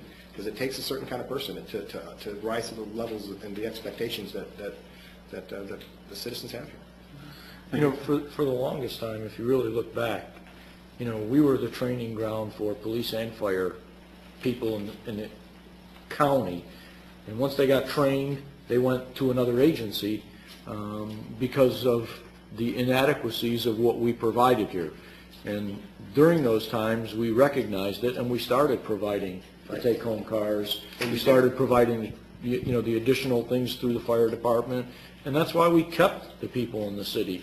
And over the last couple of years, we've regressed and we've gone back to that same scenario. And I think the things that we're talking about here are things that are going to keep us from being the training ground again for police and fire personnel. Yeah, and really nothing that we're talking about is anything above and beyond what we were working for a long time ago. We're really just we're just restoring what it was, not too long ago. I'm not asking for, for all these extra things. I just want to get back to where we were, and I want to continue that trend where we were slowly working towards the things that we needed to make us function. And then we just got away from that, and it's starting to catch up with us. And I think I just want to say that every time the chief and I and our public works director have discussed this and put this presentation together, a police car has been in public works department getting fixed. And there would be nothing more horrific than one of them breaking down while they're on duty. The other thing is, I've worked in the public sector for 10 years, and I have listened to the take-home vehicle debate every budget year, and I have never heard a good argument against it. Never. Thank you. At this point, council, open up for questions if you have for any of the department heads, and then I'll open it up for public discussion. We have one more item. Oh, I'm sorry. I apologize. It's Adam. Yeah, we got Adam. This is, we separated fleet and IT out, as you can tell, because we think they're major issues that we need to concentrate on next year. So, Adam? This is a short list of our needs for this next year. One is a Microsoft Exchange server for our email system. Our email system is getting to capacity where we're not able to get to archive emails quickly enough, and of course council's not able to always get to their past emails. So an email exchange server will solve that issue. It'll allow people to have shared contact lists, shared calendars, which will help with coordination between departments and employees. Windows 7 upgrades and replacements. We have to replace every Windows XP computer before next April because Microsoft is stopping support for Windows XP in April. So those computers won't be safe to use. So that's so we're about 1/3 of the way there right now. Recreation server, we're in the process of getting a new server, and that will also help when they get the new recreation software. Backup system for City Hall, that's for backing up files and being able to take them off-site, like our document management system, and all the files there will be able to be archived onto a portable device and be able to take them out of the city. New software for our finance we talked about, and recreation, and then just an increase in the IT budget for consulting. We're getting the company to come in to consult with me, and they will be a temporary backup for me if anything happens to me. Training and general operating expenses. We just want to let you know that these are not wish lists. This is have to have. We cannot wait to get the Microsoft Exchange server. We're all very excited for that. Things like the recreation software, I think you heard from Carrie that it's basically a must-have. We will crash if we don't. Finance, you've heard that. The Windows upgrades, it's really, we don't really have a choice there. We just have to do it. And then certainly the operating budget for Adam is very similar to most departments that have an ongoing capital need, that it's better to give them a budget that's very similar every year, and then when they don't spend it that year, it just rolls over to the next year, and then they start budgeting in their own way on some of their larger needs. So then we don't get hit with a huge price tag. It's just an ongoing funding system. And so that's some of the things that we've been talking about, and starting with IT is making sure that they have those resources, because every year it's really just a kind of a struggle for them in just doing the bare minimum. And that's what they've been doing, is just kind of keeping us to the point where we're not non-functioning. But there's certainly huge areas for improvement in just efficiency and overall, just kept catching up with the times, really.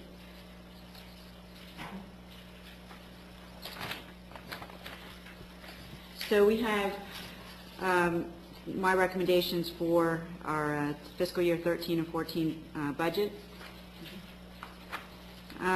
these are the recommended budget parameters, and this is something that I would need your direction on before we move forward into the proposed budget cycle, and that is we are recommending that you maintain the current millage rate or lower.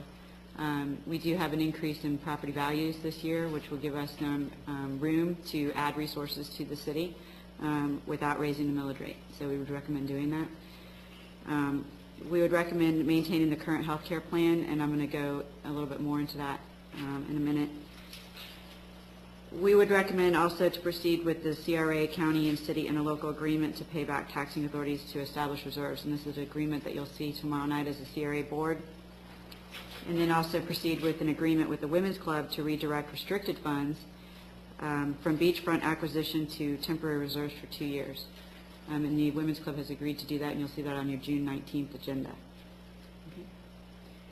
With the adoption of the previously described agreements, we will have the following funds by October 1st, 2013, and that would be basically totaled to $456,441 in our reserve account for hurricane season. So we'll have that by October 1.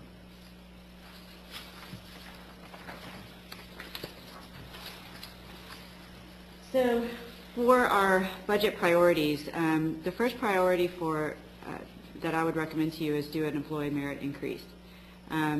This would be not a COLA, but a merit increase, because a COLA I don't think would be enough to provide them with an increase that basically thanks them for all of their hard work in the past 5 years. I think it needs to be said that when you hear the department heads talk about what they've needed, I think you've all heard what they did and their employees did during those years to help keep the level of service for our citizens. And that can be kind of a double-edged sword sometimes, because they're all working to the point where it's very unsustainable unless they get more resources. But at the same time, the citizens don't really see a decrease. And so a lot of people think that we can just continue this way, and it's really not the case. In the future, when we do some service cuts, we will have to actually discuss the level of service cuts that go along with it. So if you're cutting the budget, you need to cut a level of service that goes along with it. In this case, the department heads, all of the people in this room are all overachievers, and it hurts them to cut levels of service to their citizens. Not only are they such passionate employees for their departments, but they're very passionate for the city, and they don't want to see the citizens suffer or have a decrease in services. So they worked so hard over the past 5 years to keep that level up, and I think we definitely need to reward them for that. The problem that we're having is healthcare increases. When we base our increases for a raise, we base it on a percentage of their salary. But when healthcare increases, it's just an increase for everyone at the same rate. We are probably going to see a 5 to 10% increase in healthcare this year, and 50% of dependent coverage is the responsibility of our employee. So that means that some employees, usually the lower end paid employees, will not see an increase in their salary. In fact, they'll see a reduction because of the increase in health care. So the other end of that is that last year when you hired or the city council approved a benefits coordinator, part of that was to cut a consultant that we had on board that a lot of people didn't think did very much. We have our HR coordinator, that's Florence. Florence doesn't do anything that consultant did. They're two completely different jobs. Florence is the HR benefit coordinator for the actual employee. So what her position really did was take a lot of pressure off the finance department, because they were providing some of those services. And when I say some, because the employees really didn't get a lot of services. The HR and benefit coordinator does all of the pension things, arranges all the benefits, processes new hires, arranges for the drug testing. All of those things is very personal sometimes, and it's nice for the employees to have one person to go to. So she doesn't really do anything that this consultant did, but for some reason that was used as a justification for the position. In my opinion, we need a consultant to come in to rebid our health care and to provide us with basically a service, at least for a year, to to rebid our healthcare, to look at things like, and this is what that consultant didn't do. We never really rebid the healthcare package. What the consultant did was do a price quote of the current plan that we had and say, okay, this one, Health First is your cheapest one. But we need someone to help us, what if we added a wellness program, would that decrease our costs? Or what if we had a hybrid of plan that allowed employees to pick and choose some of the coverage that they wanted? That would be a big benefit to them and maybe less cost to them. What if we looked at different tiers and different prescription plan tiers and put out that package for competition, and that would be an RFP. We do not have time to put out an RFP for a consultant this year to rebid the healthcare, because a consultant for healthcare can be a lucrative contract. It's around $45,000 to $50,000, and I definitely think we need to put that piece out to RFP to find someone. But I think if we did do that, we would probably be able to reduce our healthcare costs initially, until we start putting our heads together for a longer-term plan to start controlling some of these costs. But our employees are going to experience a 5 to 10 increase in their costs this coming year. And I think what I would like to do is cover those costs this coming year until we hire a consultant and get them on board and rebid our health care out for the next year, and make sure that we get the best price. Because not only do we owe you the best price and the community the best price, we also owe our employees the best price because they are paying for half of it. And this is about a $41,000 price tag to do that. And I think it's very important to look at doing something like that for the next year. I know it's somewhat unconventional, but otherwise unfortunately, the lowest paid employees aren't going to get any raise. And before people get upset about how much our employees make and how much they benefit, I just wanted to give you some real numbers. A police officer, a starting police officer, when they're hired here, after all the deductions, including health care, family coverage, health, dental, and retirement, they contribute to their pension, and taxes, they take home $22,245. A new hire firefighter EMT takes home $27,816. And an administrative assistant takes home $17,386. So that's, when you're looking at family coverage, the increases that we're looking at for next year would be $700 a month for these employees. So let me ask you this. So are you looking at the merit increase to be the healthcare insurance cost? No, what I'd like to do is go ahead and say we're going to cover the increase for healthcare next year. And we'll make sure they understand that this is 1 year item until we can do what we think we owe you, which is a RFP for healthcare. Because if that's the cost, the best cost we can get, then that's the best cost. But we just haven't done that in 8 years, literally. And I think we need to do that. Actually, we discussed this in length last year. In fact, I was very adamant about the healthcare cost and the RFP, and I was reassured that they did an RFP every year and they looked at the cost every year for the healthcare because it is expensive. It's going up for everybody. Every year it changes, but every year companies or entities shop around for a better price and look around for a better price, and we haven't done that. Well, and I think we were underserved by the consultant, I think, that we had. In that there's a difference between getting price quotes and going out to a full-blown RFP. Because in having a consultant that can argue your case, and you have a team of staff and they go through all the proposals, and that's a big process, and you have them come in, make presentations, you ask a bunch of questions. That's different than a consultant saying, hey, here's our current plan, what will your cost be? And that's what was done. No, I remember arguing about it for actually quite a long hours about it, but and we weren't even really comparing apples to apples. Right. It was apples to oranges, and the plans weren't even similar. I do have one question that So you're saying that the increase to cover the health benefits would be the actual merit increase?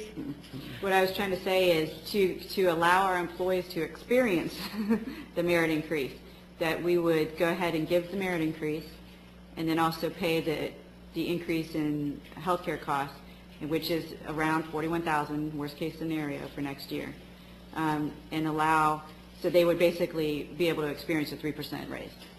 Because without that, without us covering those costs for the healthcare, they're not going to experience that raise. And then I do have another question. We hired a consulting firm to do a wage study. Is this in line with what they recommended?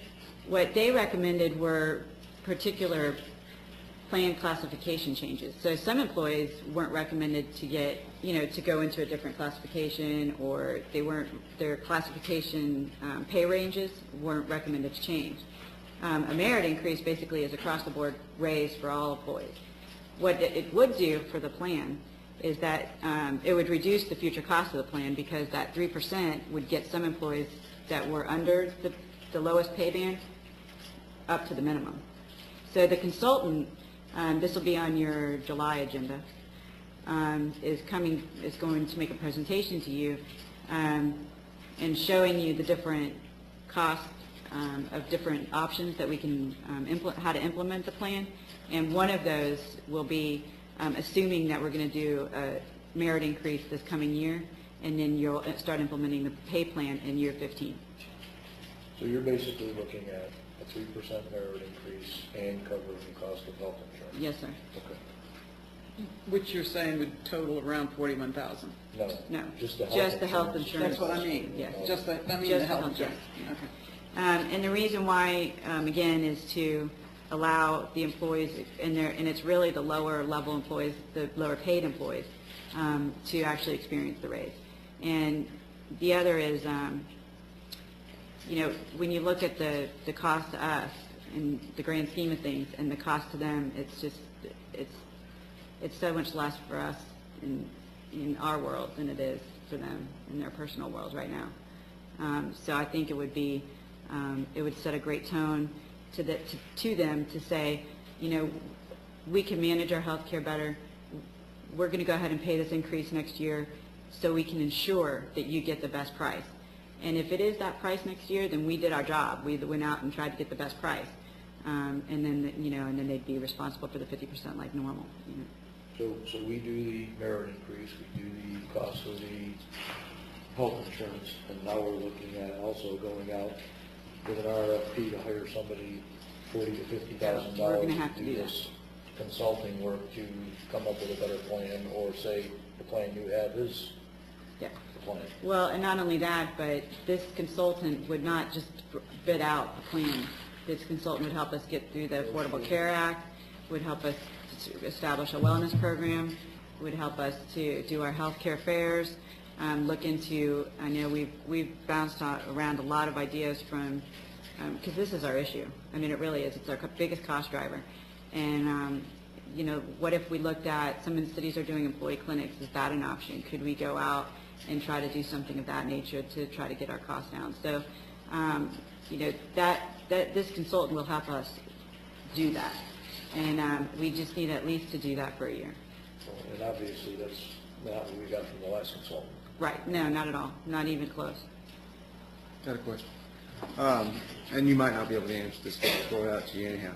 Obviously, we have a union in the fire department, and there are some perceived inequities in that department. Again, you might not be able to answer this, but I'll throw it out to you anyhow. How is this going to begin to rectify some of the issues that are going on, with the union and the city and that sort of thing? Is this going to move us in that direction at all, or? I think so. And I mentioned that it's very important to me, particularly, to thank all of the employees this coming year, and not just focus on a few. And that's what, if we just went to the pay plan scenario, that's what we would do.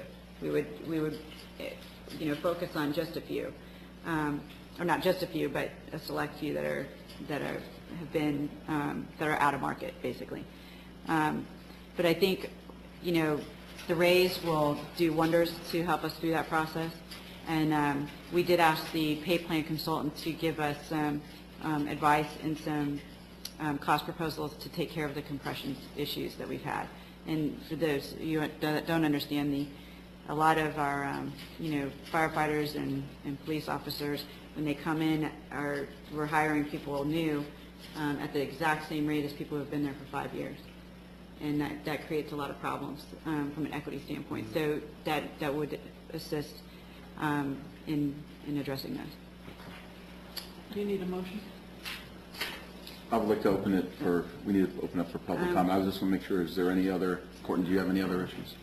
These are some of the other things I wanted to emphasize. The assigned vehicle policy, the funding source for this would be, we would need 3 cars to implement this.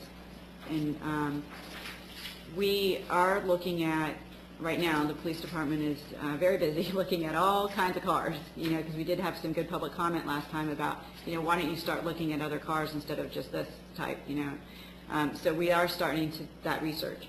And then but the issue is since that funding source is going to be the capital assets fund balance, and I don't really want to use that fund balance until we have some money in reserves.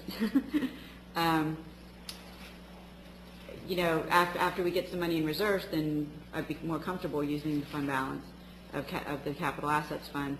I would like to go ahead and do it this year. So if we can get the Women's Club agreement completed on the 19th, I would like to move forward with the assigned vehicle policy and just move forward and getting it done. Because every time we have a police car up on, in the Public Works Department, it takes up their time and it takes up the police officers' time and so on, and it's an issue that we need to deal with. So given that, I would like to look at that even quicker than the budget cycle.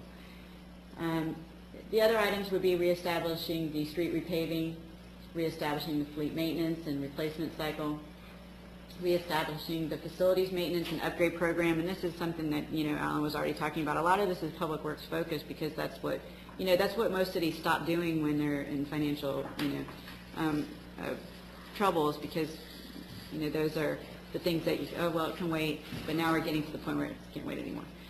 And then also increase personnel and support services and Public Works, and then increase the investment in technology upgrades, capabilities, and efficiencies. And this has to do with, what Adam just talked about, as well as you'll see some of the, scope of services and for the finance and stuff like that come through. Some of the recommended budget policies that we would like to implement, we would be presenting to you with the proposed budget, is to allow the departments to budget to a bottom line. And this would basically mean that they can't go over their bottom line budget. But they could, if they had an issue where, let's say their uniforms cost a little bit more that year, it would be offset by some of the savings they have in printing. So that would give them the latitude to manage their budgets to the bottom line. And you wouldn't see an ordinance at mid-year and end of the year moving 100, line items to match up. We would adopt a budget amendment policy to require amendments by council action for any changes to the budget that require moving funds between departments and funds, as long as total appropriations do not change. So you'll see budget amendments not in ordinance format, but just a form in this council action. So that you would just approve, it would basically be a vote. It would not be an ordinance. You wouldn't have, again, an ordinance showing expenditures in 100 line items that you don't understand. So it would be very simple. Every time you or the staff is presenting something that's not budgeted, we would present that to you at the time, and you need to do a budget amendment at that time. Perfect.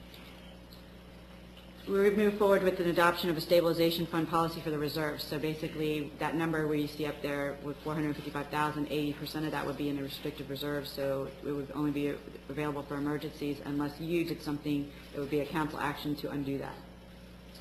Okay. And then these are the long-term outlook. It's basically to continue the annual appropriations are consistent with the 5-year capital improvement program. And then also, we've got the records computer program or software program that allows us to scan records, and it's searchable and very bringing us up to date on basically record storage. But we also have it was funny, I was talking to some of the staff, we were trying to look for something, and Florence actually has dubbed our records room the yucky room. So now everybody calls it the yucky room, but I said, well, what's the yucky room? And I went in there, and it is indeed a yucky room. And so part of that would be to upgrade that part of the facility, and that would include the remainder of the Civic Center, which would include the restrooms and things like that. So we would like to begin that process in 14 and 15.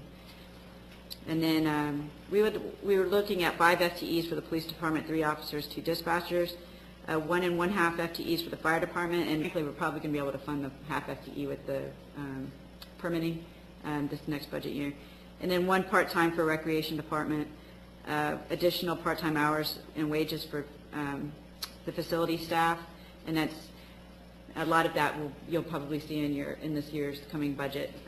And then 1 part-time for information technology. And what I wanted to emphasize is these FTEs are what is required for them to maintain levels of service that you all expect and the community expects. So if we don't want that level of service, then or we don't want to fund these requests, we need to talk about what we want to cut, because they can't continue operating the way they're operating now. It's just unsustainable for them, and it's not. It's just, I mean, I hate to use the word fair, but it really isn't fair to them to ask them to do that. And that's it. Thank you very much. Council, any questions to any of the department heads? Hearing none, open it up for public comment.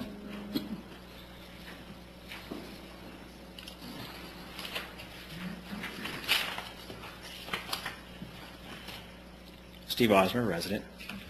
Mine's more to Courtney than anything else. I've seen this, as I'll call it, the wish list, the want-to-do list that's out there, and you talked a lot about the budget. You know the budget, you know the situation you're in. How confident do you feel we can do these things that we want to do? Do you think it's really doable, or is it a stretch? Is it going to hurt? Or I'm just curious. I mean, I know you, and you threw a lot of numbers out here, which I mean tells me you did your research. You know what it's going to cost you to do that. Again, you know the budget. Does this look doable? Yes, I think it is definitely doable. We may be doing some initial funding of facilities and things like that with lower levels, and then next year we increase the levels and so on. We just got to start. We just got to keep biting the apple. But certainly we're not going to be able to fund 3 police officers and 2 dispatchers next year. Right. Yeah, I mean, it's just not going to happen. And I saw that as the long term. Yeah. As long term. But I mean, again, in the short term, we have to pave some roads. We really do. We've got roads that are getting ready to fail. So that's some of the things that we're recommending next year. Really, just we don't have a lot of choices. But we are trying to create some creative ways to fund them. I mean, I think from that point, I feel good that obviously if someone is actually looking at all this, can make all these proposals and have a gut feeling that yes, it's possible, and this was not just a presentation dream list that will never happen. Because this sounds very encouraging. It definitely sounds like this is where we need to be going. It sounds like we have a plan, a good plan for a change. So, as I said, I hope to see that we keep moving that way. Thank you very much.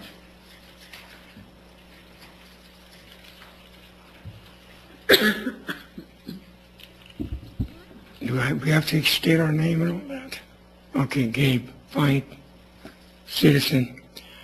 First of all, really appreciate the professional presentation that we've done here tonight. We've had all departments heads came prepared, city manager came prepared. There are some things that I'm concerned about.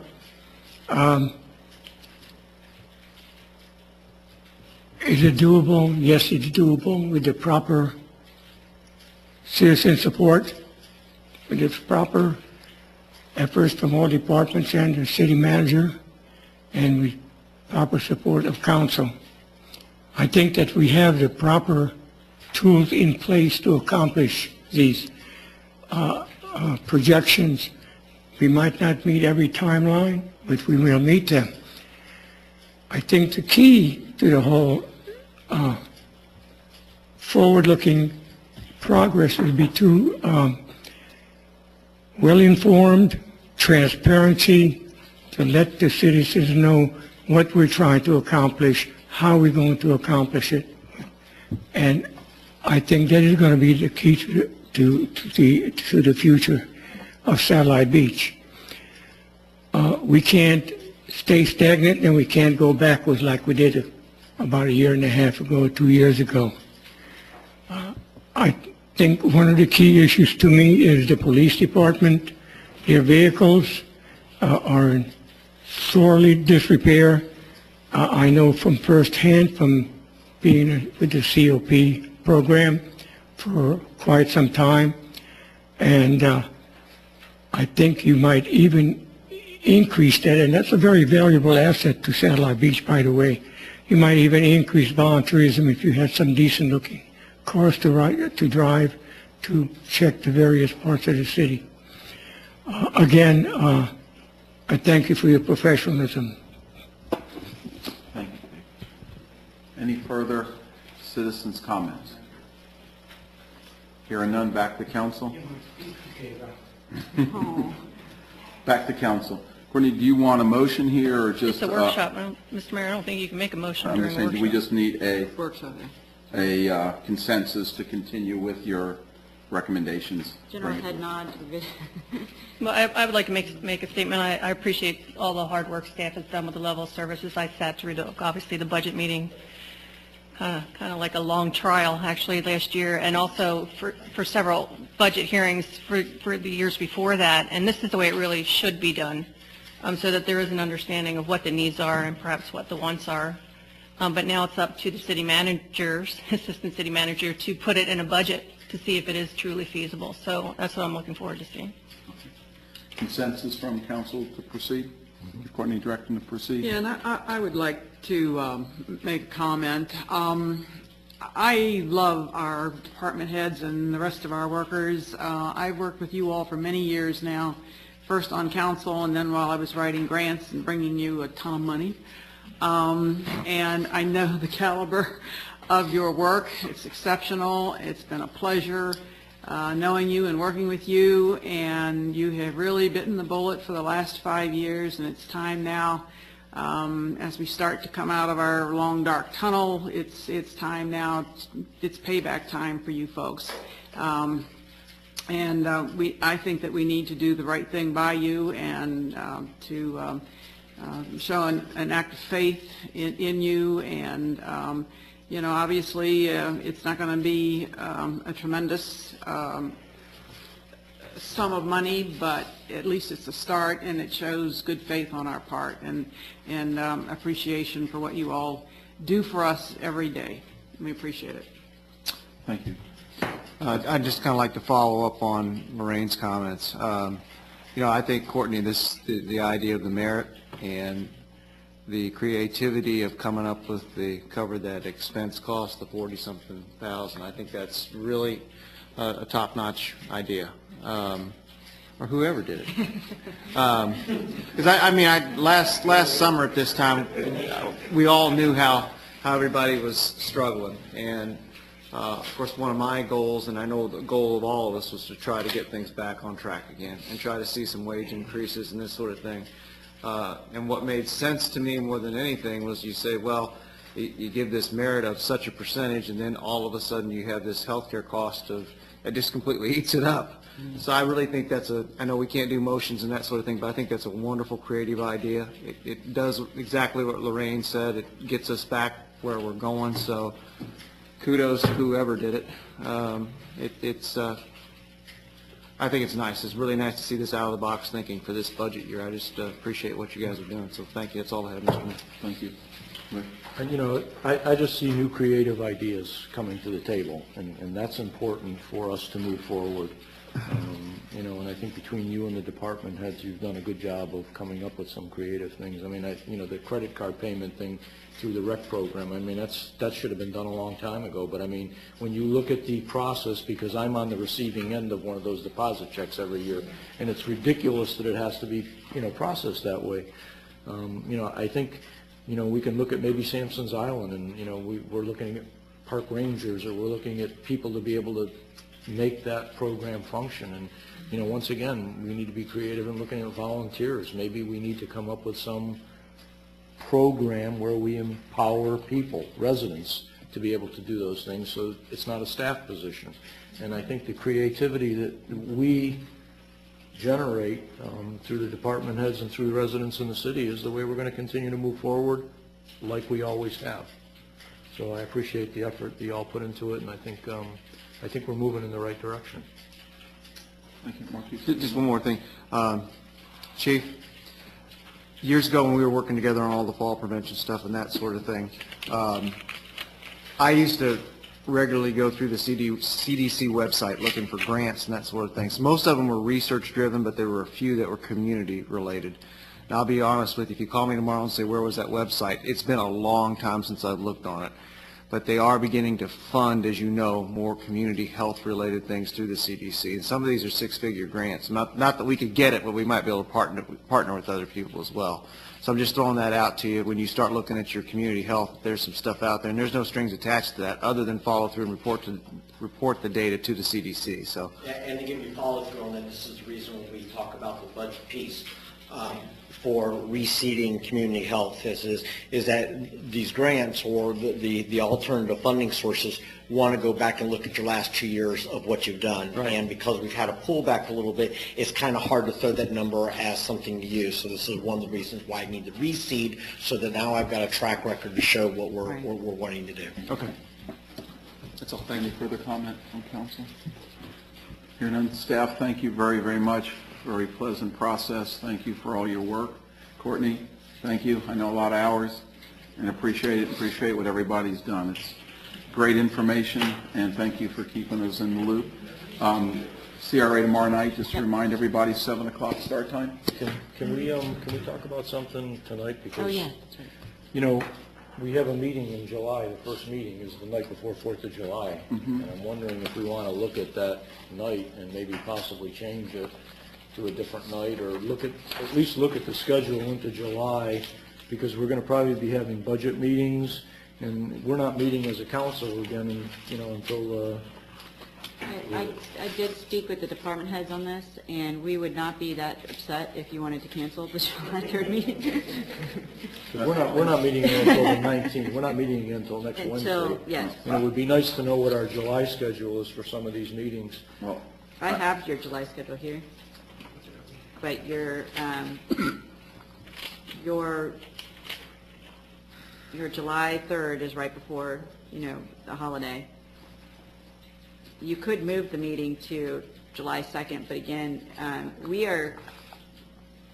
live and breathe agendas, so once we stop one, we start the next one. And we are trying to put together a new budget for you with 2 new managers and substantially changing the way we're presenting it. So if we wanted to cancel that Wednesday, July 3rd meeting, we would be in complete support of that idea.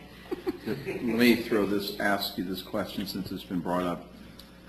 Do you want to postpone it or cancel it, and can we afford to cancel it? What do you think our schedule is going to look like we canceled the first meeting in June, correct?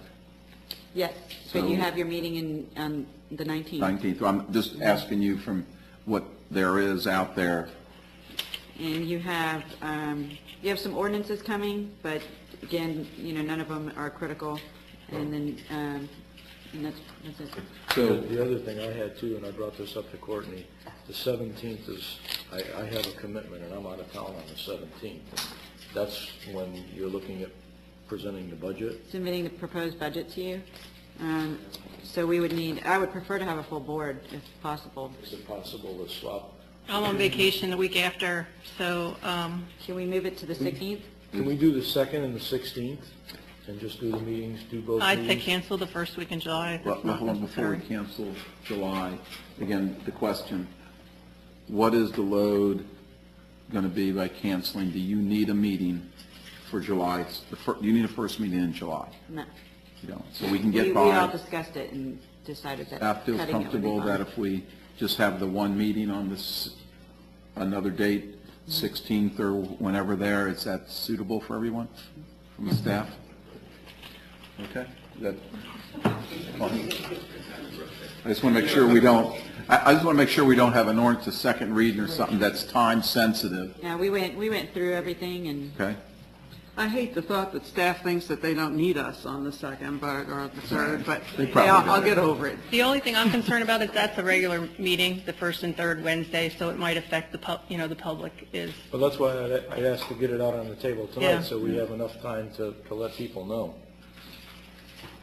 Okay. Council wishes cancel the first meeting in July, and what do we want to do with our regularly scheduled meeting the 17th? Can we do it either the 10th or the 16th? I know I'm not here on the 10th, unfortunately. I planned that because I'll be here on it's the every other 16th, weekend. If we can do it then. We have to present the proposed budget before, August, so, Is the 16th? I'd have to actually check my calendar and get back to you. I'm not sure on that week if I have any night meetings, Got other night meetings. 16th or, I'm okay with any of that. okay. Make a suggestion, that everybody check their calendar, they come up with potential dates for next Wednesday's meeting, and then or tomorrow. Tomorrow? So you're out of town on the 10th? Yep, I And planned it. Cheryl's out of town on the 24th. Yeah, I The whole planned week? I planned that every other week. I just traveled that one day, actually. So, okay, any other business? Well, if everybody could check their schedule, and maybe we can report back to Courtney tomorrow, would be helpful. Okay. Any further business? I would like to also extend my congratulations to Courtney, because this was quite a package that you put together here with a lot of new ideas and really creative solutions, and that's the thing that I noticed about you from my first conversation with you many months ago, was how creative you are. Anytime somebody comes to you with a problem or a challenge, you immediately start seeing solutions, and so, I'm really glad that we have you. Thank you. Appreciate that. Thank you very much. Thank you, everyone. No further business. See you tomorrow night, 7 o'clock. Meeting's adjourned. Good job. Yeah, it was nice. That was Yeah. Let them bring it.